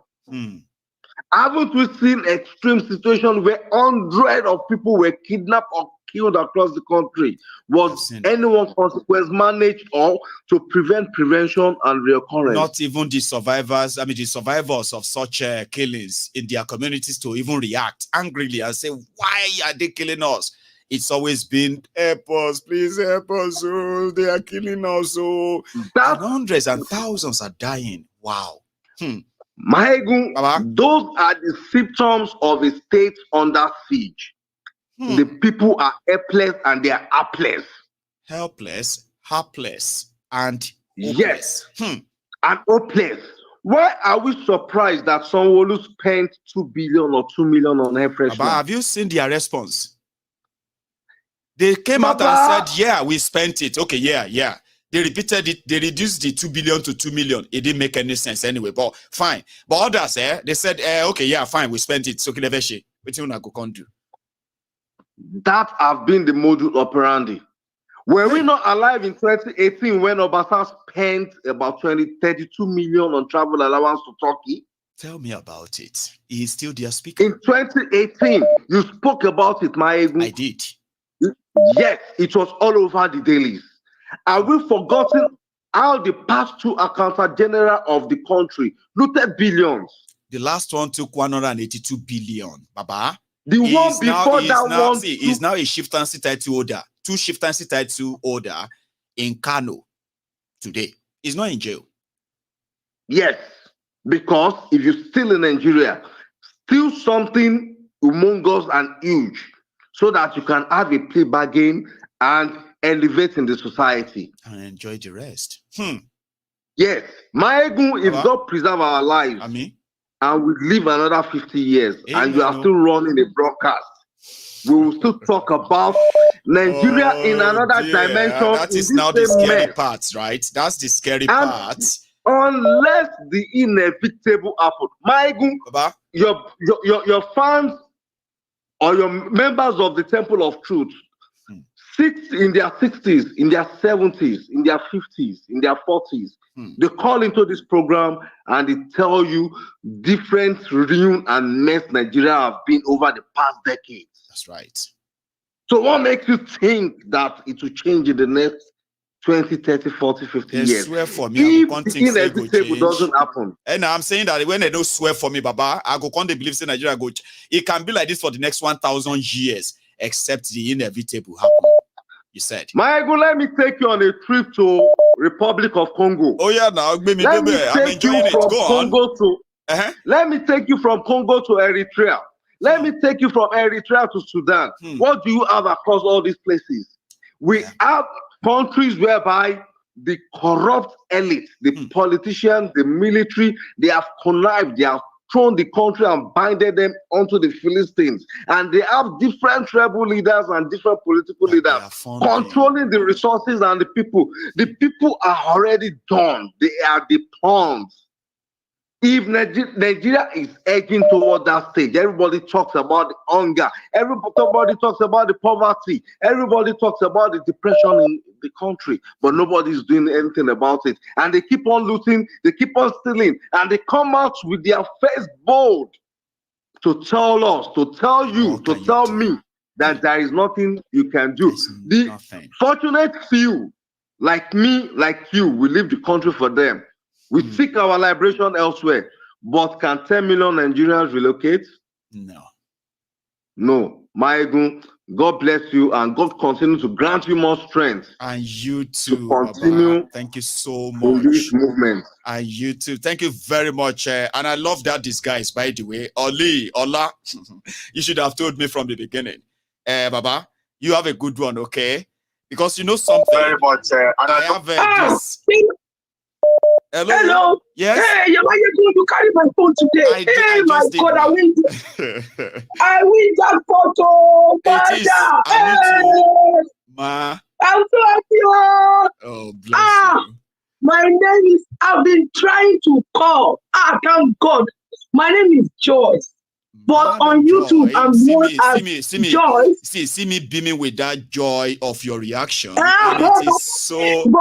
Yeah. On YouTube, I'm known as. You are like a light, and I can feel the presence. How are you, ma? Amen. But I'm called if you really want to call me.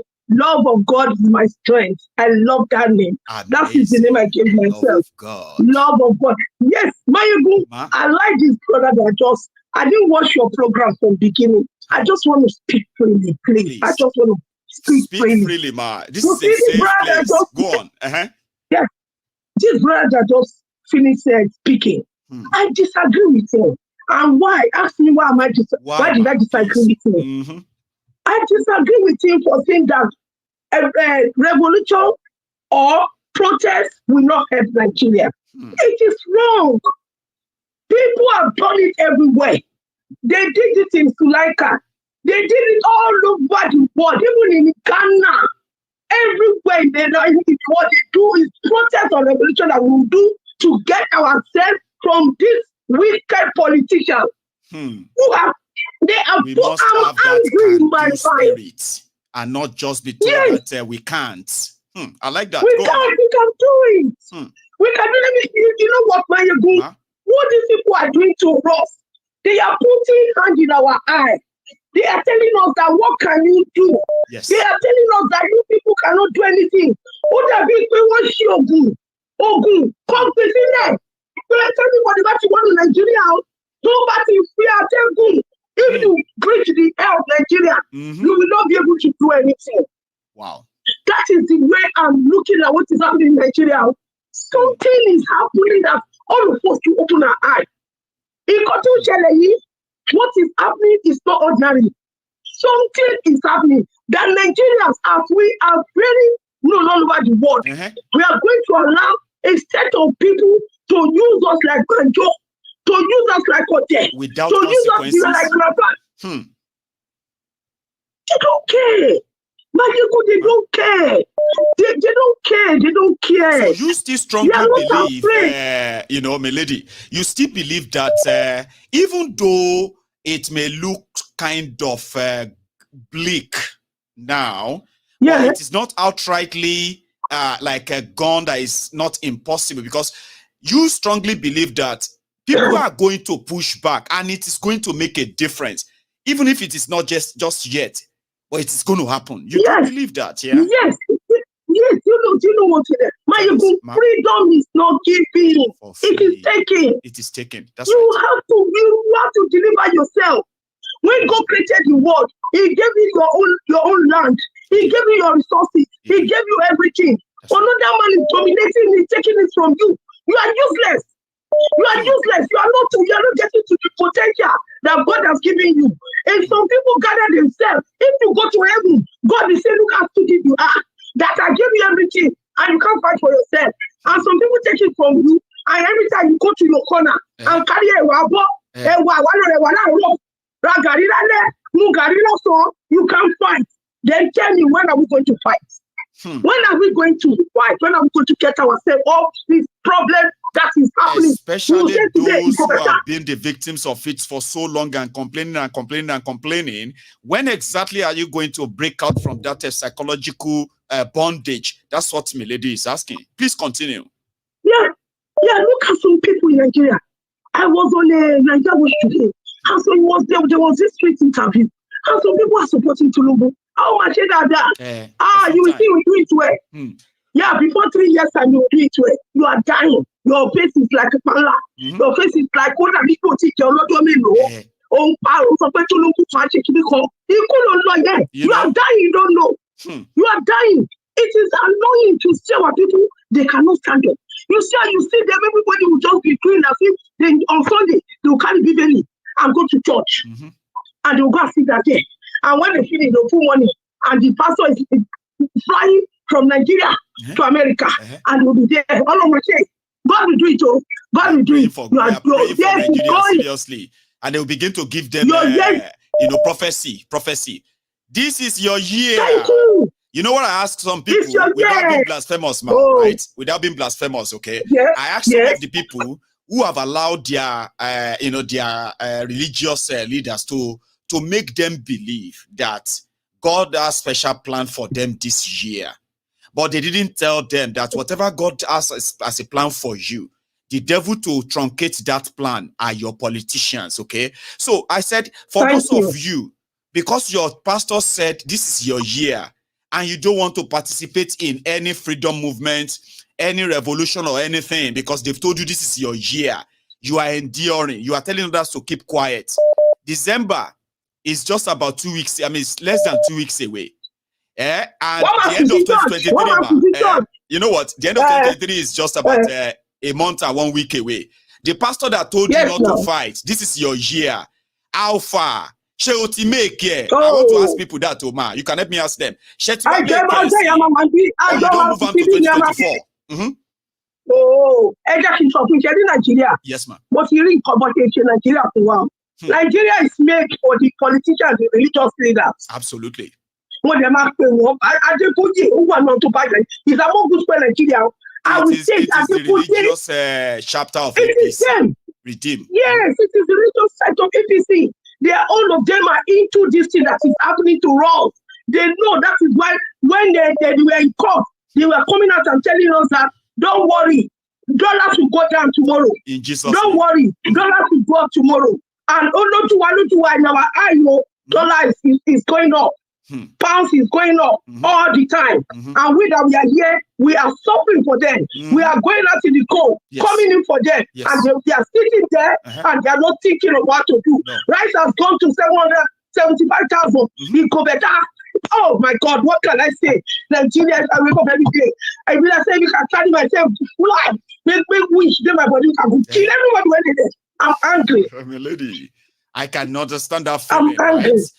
Even if we are not going to kill them physically, we will gather together and indeed kill all of this political capital they have built when we are ready, until they get us pushed to that stage. Even though some people will say, when are we going to be ready, Mayegun? Okay, I am ready. And if others are not, so that means we are not. That's why I use the word we, when we, including everyone of us. So thank you so much. No, they tell us all of us to come to Nigeria. All of us to come to Nigeria. They want us to come and I was a member of Tore, take it back. Good. Since the NY, all of us will take it back. We do, we take it back. The end of where? Nowhere. No front, no back. They nearly killed that Showore for you. So they will want any of you to volunteer yourself again if they had killed Showore. So you self come back and do like Showore to make it better. What happened to Showore that is there with them for the past 7 years, at least? He cannot even go to his family. He's still dead. In Adikanu, nobody can. Nobody. Yes, nobody can come out and protest. Nobody can come out and say, this man that you have locked up is unfair, is unconstitutional. Why can you lock up a man like this without nothing? The court has asked him to go. And Nigerians are complaining. Every time they only talk. Yes, I know talk is good, but at times action to show these people that enough. In fact, action is needed now, until we all are ready to push it. Thank you so much. Thank you, my brother. God bless you. I'm so happy for picking my phone today. I'm so happy. Thank you. God bless you. And I want to say to you, ma, please don't ever stop calling, okay? Whatever trick you I will do that. Thank you. Don't give up when you are doing it and it's like, oh my God, again. Oh my. Whatever style you use today, ma, or the technique you use today, keep it up, okay? I want to speak to you. Okay, man. Thank you. God bless you. God bless you. Bye-bye. Love of God. I love that. And just like she's Joy, she brought some sort of, brightness or light into the whole conversation. And I bet it some of you are already feeling tired like that. You woke up immediately like, okay, who is talking? Yes, that's a lady. John. I have another caller. Sorry, my caller. How are you? Fine, and you? I am very well, sir. And who am I speaking to? You're speaking to Emoji from Germany. I just wanted to put something in. You know? Please, I have a Germany on there, and you have a Kolu in your town, by the way. So I don't want to ask how that is, or if you have been penned down as among those who are going to go and welcome him tomorrow, or I think it's today. The Nigerian community, sir. I just want to say something about. Oh yeah, please, yeah, please. You know, when he was talking, you know, that man is a born criminal. He was using this word like. When you do this thing, he said, hallelujah. That man is a clown. You know, I've lived in Germany for 13 years now, and Germans are straightforward. Yes. They don't use this type of words for them. They know you. They are psychologists, all of them. In Germany, they say, think more, talk less, you know. So, and in Germany, Nigeria, Senegal, Ghana, Gambia, they don't use eyes to see us.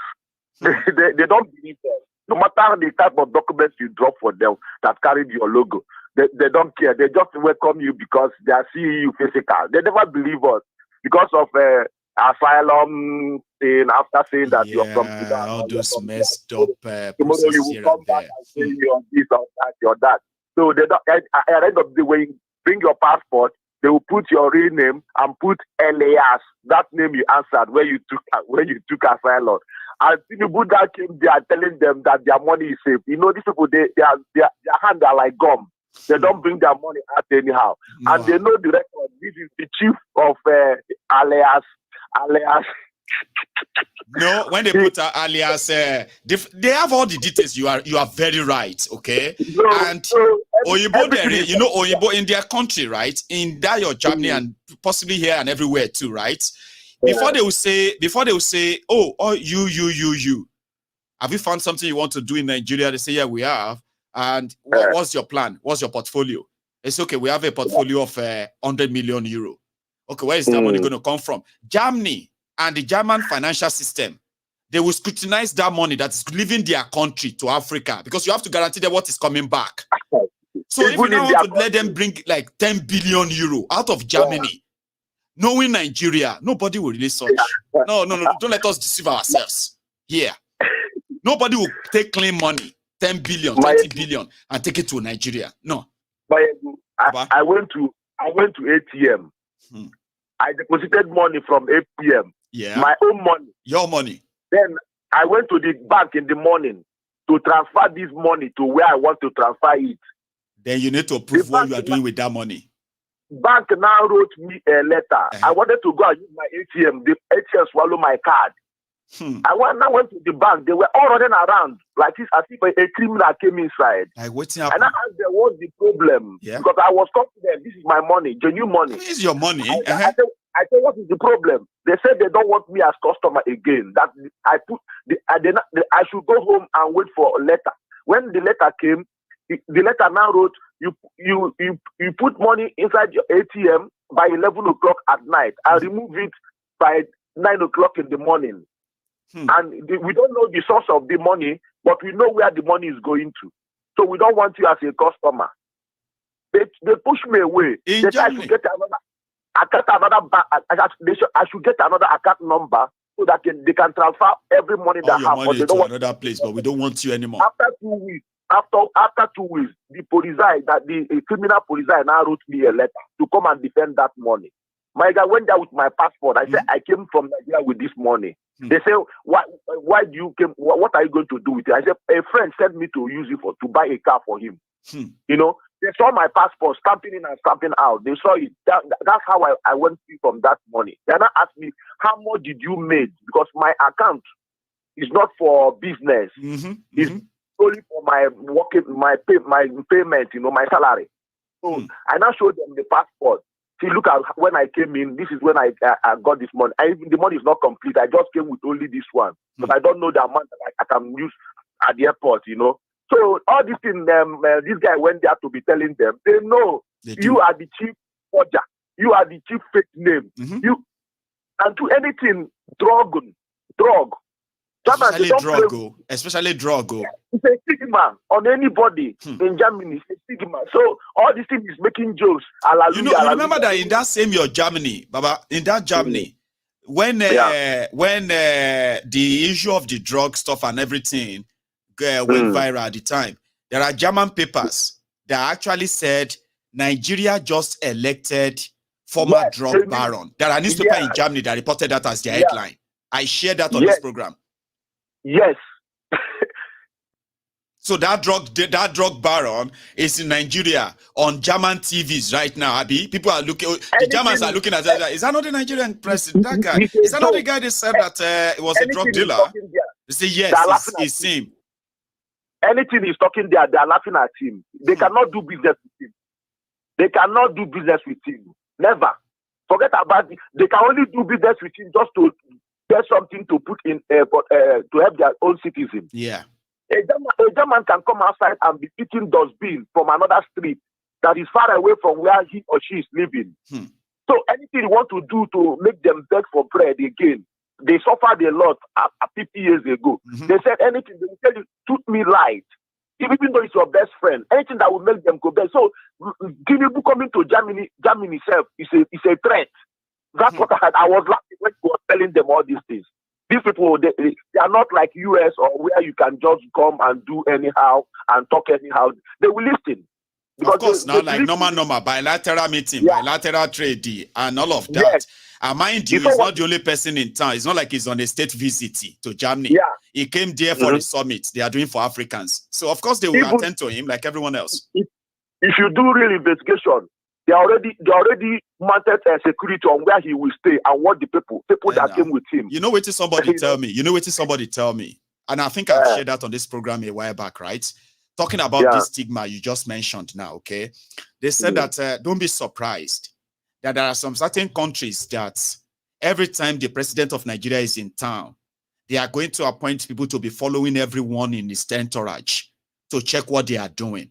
And to also send people to go and check their aircraft that they bring into their country to be sure that they are not smuggling money or drugs. Somebody said that we will begin to see in reports where they will say some wahala happened in some countries where, they felt embarrassed that president of Nigeria is being shaken down because they feel like he may be bringing drugs. That this will be part of what Nigerians will have to deal with.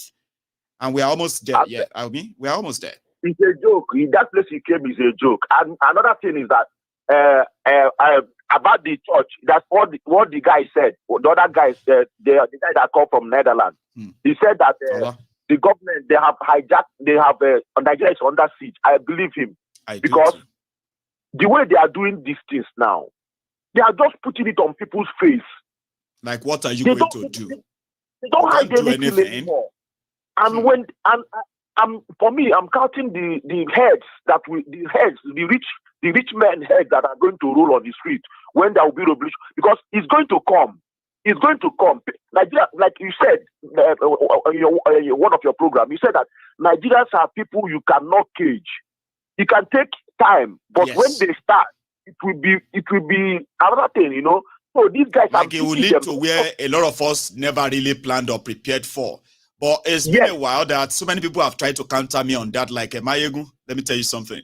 Nigerians will never fight back, and I'm like, you are not paying attention. But it's okay. No. If it hasn't happened, you are right to say back. It won't. But if you are reading the room, it's just a matter of time. It's a matter of time, Mayegu. But because the hunger have not touched everywhere, it will soon touch everywhere. Okay, thank you so much, Mayegu. God bless you, Jare, Baba. Thank you so much for that, and take it easy, all right? So that's I don't know. I think I can still take one or two more because we didn't start our program and our calling early enough. Okay, but here is another caller. Hello there. Hello, Mayegu. Good evening. How are you? Hello. How are you doing tonight, Charm? Charm, yeah, I'm fine. Yes, I've been enjoying your show from. I mean, Black calling in. I mean, people have been calling in to add some sort of seasoning and spice to it, and it seems interesting so far, I believe. So your show is very engaging. That's what I can say. You have your the way you deliver. It's very interesting, very engaging. Thank you. Anyway, well, here we are for you to add yours as well as usual. So, and you never miss. I don't. That shoot, I never miss. So yeah, go for it. I don't have a lot to add today, but you see that lady that called, the one that talked just before this other. Okay, she spoke my heart. She spoke my heart because she did. She's somebody. She sounded like somebody who don't like when people says nothing is going to happen. She believes and she's true. But go on. I agree with her. I agree with her 1,000%, because I think a lot of the time people are relying on the fact that Nigerians haven't reacted. I mean, so when you push Nigerians to the wall, they will dig through the wall and carry on. I had the same conversation with my sister 2 days ago, right? And I said to her, because they're all in Nigeria at the moment, right? So I said to her, you have to be watchful. You have to listen. You have to just be a bit more, aware. Yeah. Look at your surroundings. Just be present and just follow the things that are going on, because I'm not sure that this is going to last too long, right? And I told her, and I said to her, if you use even the natural laws, right? Let's say take laws of physics. There's things we call like tensile strength. There's a force, there's the amount of stress that you're going to apply on it thing. Eventually, it will break. That's right. Right? Eventually, it will break. Old an object can. It will exactly. You know what I mean? Like it will get to a stage. Of course, it's going to explode. It will explode. It will break. It will do what it is naturally meant to do when you apply the force that it cannot hold anymore. Nigeria is at that point. We're getting there. It's just going to be one little thing. Because right now the camel's back is full. Do you understand? It's just going to take one little thing to happen and everywhere will explode. You see the way Lady Joy was talking? I pity anybody that is in the path of Nigerians when it starts. It is going to be crazy. It is going to be bloody. That's how I see it. You understand? I don't know what, but I just believe like in the laws of nature as a science. But somebody who studies science and all of that, right. If you apply science, and it will happen. When it will happen is the X factor. We don't know, but eventually it is going to happen because there's so much more that Nigerians can take. I mean, now the corruption let's be honest, right? Once inflation, which we should be very honest that inflation is not caused by bad businesses or economic this or that. No, this whole thing is caused by the greed of the selfish few, and the consequences of their own greed has already taken an adverse toll on the economy, and by so doing, on the lives of everyone generally. Now, if they don't stop and start investing directly in the people now, so what Cham is saying is not a projection. It is not a wish. It's not even a cause. These are things that it's the eventuality. Naturally. It is going to happen. It is just naturally going to happen. And then coming to just two more things. Because I watched yesterday's show and I saw, what's his name? The president of Nigeria. Tinubu. When he was with the German chancellor, and he kept on looking, I don't know, he had one faraway look on his face. Okay. And the German chancellor now looks to see, where is this man looking at? Listen, oh, you mean where they were all sort of standing together? Where they were all gathered, standing together. If you watch that video, you see that he kept on looking, in all those outings, like uninvited guests or somebody who is completely lost in what was going on. He never engaged in any intelligent conversation. You can't see him that. Absolutely, absolutely not. And then with regards to what's his name's interview today, that was just a useless interview. I'm not even sure what, sometimes when you start a thing, right, you ask yourself, what do I want to get out of this? What is the product of this venture, right? I don't quite understand what it is she was trying to get out of him. Was she trying to get him to admit something or what exactly? The conversation was just a useless conversation. And sometimes I think that the cognitive dissonance that Nigerians have to go through listening to this our leaders and the reality on ground is unbelievable. He's talking about progress. I said, what kind of progress? You've left chaos behind you and you're talking about progress. You're talking about how you've done this and that with security. What are you talking about? People are dying. He blamed them. He said, when you saw people who are stealing, why didn't you tell me? That all of you should have been patriotic and tell me. He said that in the clip too. Like, he blamed the people. The man is ridiculous. And just listening to him, I had to bring back people's PTSD. A lot of people will be like, "Where's Buhari now? We have not seen him. I don't want to know where Buhari is. Please. We don't want to know where he is. Let him go. I got right. I brought him back today, right? And people started remembering the reason why they wanted Buhari gone in the first place. And they're like, oh, take him out of this plane. Get him out of here. He hasn't even changed. I'm like, well, I'm so sorry. No, he's not going to change. He's an old man. No, he never took responsibility when he was in power. What makes you think he's going to take responsibility now? And clearly, the man is declining mentally. So let's forget about any point in time where he's going to be taking any kind of responsibility. Then with regards to Christian Amanpour, I just need to bring that one to your attention. Okay? Go on. Christian Amanpour interviewed Buhari and Jonathan when they were both running for president. Okay. I remember. Now, if you go back to the clips of her interview with Buhari, juxtapose it with the clip of her interviewing Jonathan, you will see that the way she went after Jonathan wasn't the same way she went after Buhari. I remember. So after that, watching that interview with Christian Amanpour, with the two of them, something is just not right. So, which is why I'm saying I will understand. See, I will understand your view on this, and rightly so, right? Your observation is pretty much like right. But here is something I see in that, okay? If you remember that the propaganda of the Chibok kidnapping triggered the world, like never seen before. And Jonathan, right, was at the center of it. He was a man to be hated, especially by the West. Somehow, who cooked all of this inside that White House of Obama, decided to sell Buhari. Buhari was like sold to the West. It was presented as a better alternative than Jonathan. So wherever Jonathan was at the time, we could all tell. I get where you're coming from. I just wanted to point that out to you so that because I've had that conversation with a lot of people, and Christian Amanpour, I'm a bit suspicious of her. I feel like she's a plant, like a CIA plant. So, but again, I don't have any proof. But when you see things like this, especially when they're trying to get you to go a certain way, you have to become a little bit wary.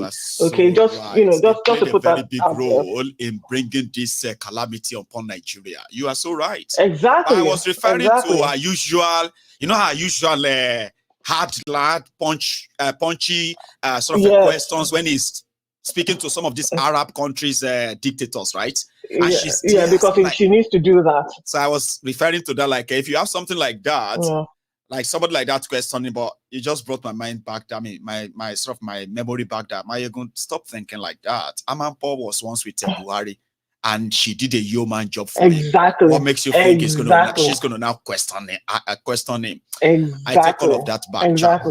I shouldn't have used Amanpour. Okay. It should have been somebody else. So thank you so much. Let me end it here. Let other people call in. God bless you, man. You have a good one. Okay, right. I'm going to take just one more call, and we're going to call it a night now. All right. Well, here we go. Hello there. One name. Hey, Osita. One name. One name the number. One name the call. How are you? I didn't see that coming, by the way, because I wasn't looking at the screen. Osita. No, I called directly. And in fact, trust me, when Igbos are saying Ibubago, I think you are the Ibubago that they are talking about. You know, you are my number one hype man, right? And you've never really missed too when it comes to that. I mean, like you've never really been wrong. So I'm gonna go with it. You know? So go on. Yeah.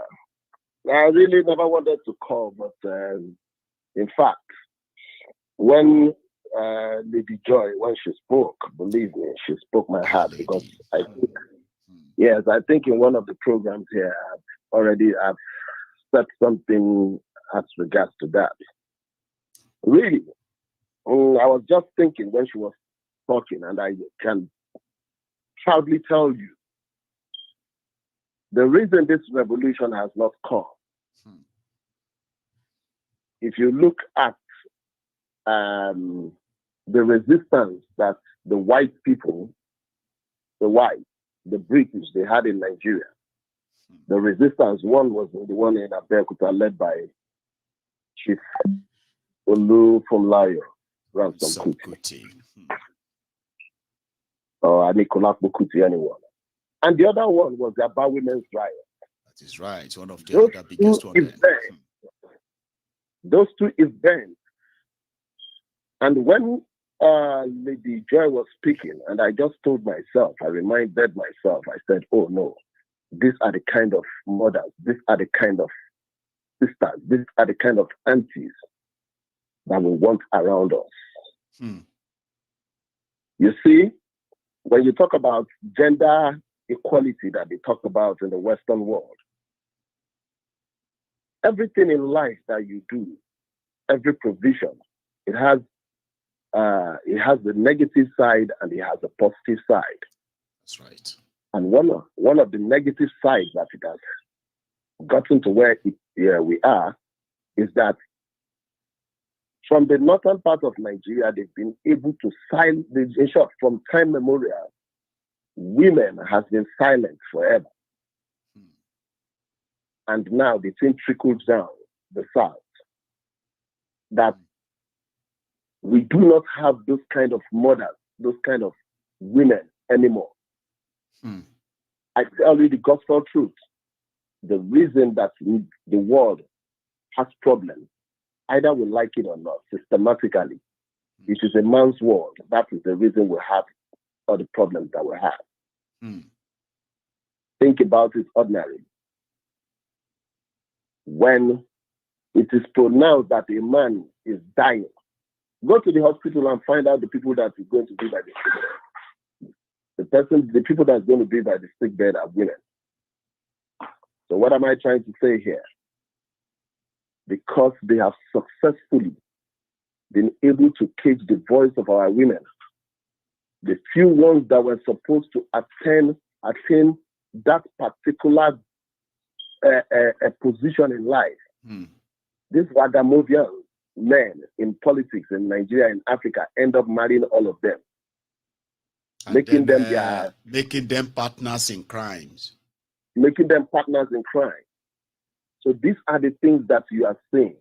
And that's the reason I thank God for this woman that said her mind. Do you see why I appreciate many of them, apart from watching the broadcast, picking up the phone, making some powerful contributions to the conversation? That gives me a lot of sort of a peace of mind and confidence that indeed we are actually doing the right thing. If you want means of passing a message across to the people to make meaning, right? It should be from from all voices, men, women, young, old, and all of that. And on this platform, they are doing that so wonderfully well. Trust me. Yes. So when you look at what she has said, and probably, and again, I look at somebody like Princess. I look at some few of them. No woman, even so many ladies. You're right. The lady that spoke before me, no woman on this platform. Go and look at it. No woman on this platform has ever said something that is irrational. No. They are always on point. So when we think that this revolution is not going to come, believe me, if we start to educate our mothers, look at it, they might have voted for Tinubu, but the voices that is crying against Tinubu right now, are market women. If you galvanize these women and give them enough and positive education on what is happening around them, I tell you the gospel truth. It is only a woman that you'll be hitting, you'll be beating. She will say, oh, in Yoruba language, she will be there. And you'll be hitting her, but she will be there. So let us think about how we can educate another thing I just remember, another role that women have used in the past to get their men who claim to be powerful to actually do what the public wanted at one time or another in history is when women decided to turn wives against their husbands. And you get home and you realize that your wife has joined the campaign of women that wanted to also resist the criminal politicians all over the place, right? And then you begin to feel worried that your wife is part of them. You better begin to also tell your colleagues that we need to do something. People have used that tool to also get what they wanted in the society in the past. So that's why we need women with that kind of an independent mind and thoughts. Osita. Exactly. So we will have to look for a way to make sure that we empower them with information. And believe me, if they grab what we know, I'm telling you, they are going to run with it. That is when this true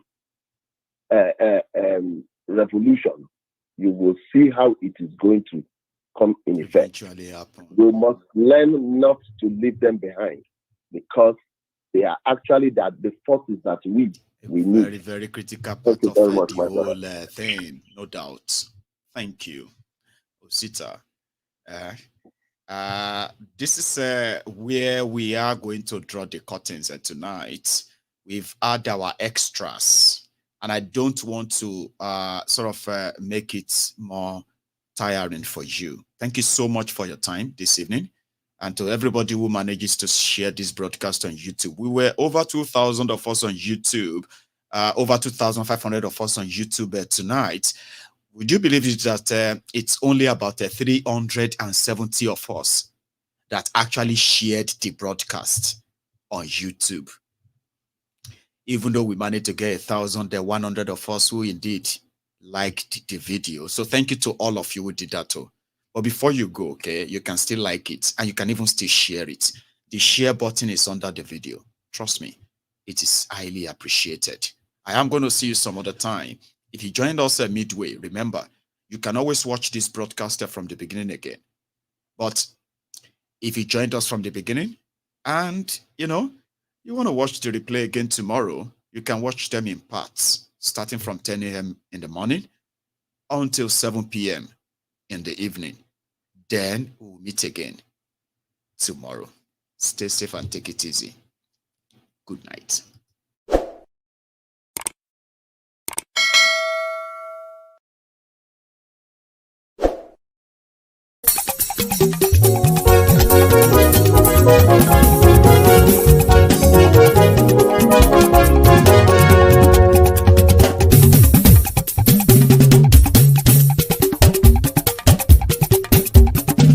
Mayegun làwa mọ̀ làmọ̀ tó dòdòdò. Mayegun Diary, Mayegun #1. Mayegun làwa mọ̀ làmọ̀ tó dòdòdò. Mayegun Diary, Mayegun #1. Mayegun ti dé o, ọ̀rẹ́ ara ìlú. Mayegun Diary, Mayegun #1. Lórí Facebook, lórí YouTube. Mayegun Diary, Mayegun #1. Gbogbo bó ṣe ń lọ ni Mayegun já wa sí. Mayegun Diary, Mayegun #1. Àṣírí ọ̀jẹ̀lú kì í bò níbẹ̀ o. Mayegun Diary, Mayegun #1. Bó bá ṣe eré àní Mayegun máa wí. Mayegun Diary, Mayegun #1. Ó sì tún ṣe eré wàá gbọ́ níbẹ̀ o. Mayegun Diary, Mayegun #1. Mayegun Diary, Diary politico.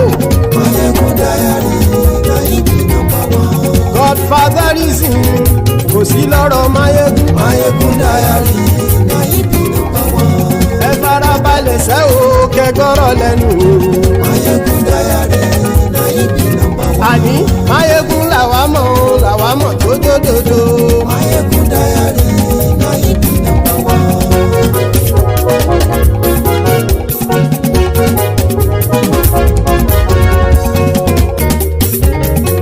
Àní ẹ̀sùn ràkì. Mayegun ti dé. Mayegun ti dé. Ọ̀jẹ̀lú ẹ̀sùn ràkì. Mayegun ti dé. Àní ẹ̀sùn ràkì. Mayegun ti dé. Lórí Facebook. Mayegun ti dé. Àní ẹ̀sùn ràkì. Mayegun ti dé. Lórí YouTube. Mayegun ti dé. Àní ẹ̀sùn ràkì. Mayegun ti dé. Wọ́n bàbá gbé wúrẹ́. Mayegun máa wí. Àní ẹ̀sùn ràkì. Mayegun ti dé. Ijó ìgbádìyẹ. Mayegun máa wí. Àní ẹ̀sùn ràkì. Mayegun ti dé. Pẹ̀sìdó bá rúfin o. Mayegun máa wí. Àní ẹ̀sùn ràkì. Mayegun ti dé. Kí gómìnà kówó jẹ. Mayegun máa wí. Àní ẹ̀sùn ràkì. Mayegun ti dé. Ọlọ́pàá ti ń darí bá. Mayegun máa wí. Àní ẹ̀sùn ràkì. Mayegun ti dé. Aṣòfin ti ń rúfin o. Mayegun máa wí. Àní ẹ̀sùn ràkì. Mayegun ti dé. Òpùrọ́ olóṣèlú. Mayegun máa wí. Àní ẹ̀sùn ràkì. Mayegun ti dé. Ọ̀jẹ̀lú ẹ̀sùn ràkì. Mayegun ti dé. Àní ẹ̀sùn ràkì. Mayegun ti dé.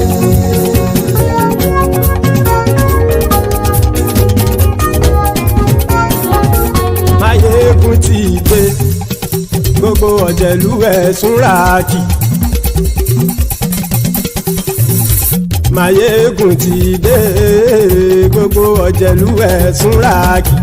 Ṣùgbọ́n ní bá ti ṣe èyí tó yẹ kí wọ́n ṣe, ọmọ bá dèrò ní fi wọ́n níran o. Mayegun ti dé. Gbogbo ọ̀jẹ̀lú ẹ̀sùn ràkì. Mayegun ti dé. Gbogbo ọ̀jẹ̀lú ẹ̀sùn ràkì. Ṣùgbọ́n ní bá ti ṣe èyí tó yẹ kí wọ́n ṣe, ọmọ bá dèrò ní fi wọ́n níran. Wọ́n fowó bẹ́ẹ̀ o, Mayegun ó sọ pé wọ́n ò bẹ́ẹ̀. Wọ́n fowó bẹ́ẹ̀, Mayegun ó sọ pé wọ́n ò bẹ́ẹ̀. Oníkanṣá ti ṣe èyí tó yẹ kí wọ́n ṣe, fáwọn ará ìlú tó gbé wọn débẹ̀ o. Mayegun ti dé. Gbogbo ọ̀jẹ̀lú ẹ̀sùn ràkì. Mayegun ti dé. Gbogbo ọ̀jẹ̀lú ẹ̀sùn ràkì. Ṣùgbọ́n ní má ti ṣe yìí tó yẹ kí wọ́n ṣe, ọmọ bá dẹ́rọ̀ òní fi wọ́n níran. Kì máa yí ṣe eré, ọ̀rọ̀ yìí kì í ṣe ẹ̀fẹ̀. Kì máa yí ṣe eré, ọ̀rọ̀ yìí kì í ṣe ẹ̀fẹ̀. Ẹni bá ti lè lẹ́bọ̀ lẹ́rù o, ọmọ bá dèrò kàṣàyè tú wọn síta. Mayegun ti dé. Gbogbo ọ̀jẹ̀lú ẹ̀sùn ràkì. Mayegun ti dé. Gbogbo ọ̀jẹ̀lú ẹ̀sùn ràkì. Ṣùgbọ́n ní bá ti ṣe yìí tó yẹ kí wọ́n ṣe, ọmọ bá dẹ́rọ̀ òní fi wọ́n níran. Tẹnitẹni ọmọ Mayegun ọ̀rẹ́ ara ìlú mọ̀mọ́ ni mo fọlọ́hún sọ ẹ̀ bá kìlẹ́bù. Lóòótọ́ olódodo ìlú ọ̀tá ìlú mọ̀mọ́ ni ìwọ ṣá máa ń ṣọ́ra kò sì mọ́ bẹ̀rù. Bọ́tà ń lè rí bóníṣègùn lé káwọn mọ̀mọ́ fi ṣera wọn ni ó ti dẹrùn tí wọn ò gbọ́dọ̀ sì mọ́ bẹ̀. Èèpo ọ̀bọ lọmọ bá dérò tàjẹ́ ò gbọ́dọ̀ jẹ́, ó ti jọba lórí àbínú ẹni kò sì mọ́ bùyà. Àìsíwọ́lu ní ẹnìkẹ́ ìgbódì ẹyin lábàrá o, ó kó ẹni tó bá dán wò á kàmù. Mayegun ti dé. Gbogbo ọ̀jẹ̀lú ẹ̀sùn ràkì. Mayegun ti dé. Gbogbo ọ̀jẹ̀lú ẹ̀sùn ràkì o. Ẹni bá ti ṣe yìí tó yẹ kí wọ́n ṣe, ọmọ bá dèrò òní fi wọ́n níran o. Mayegun ti dé. Gbogbo ọ̀jẹ̀lú ẹ̀sùn ràkì. Mayegun ti dé. Gbogbo ọ̀jẹ̀lú ẹ̀sùn ràkì. Ṣùgbọ́n ṣùgbọ́n ní má ti ṣe yìí tó yẹ kí wọ́n ṣe ọmọ bá dẹ́rọ̀ ò ní fi wọ́n níran.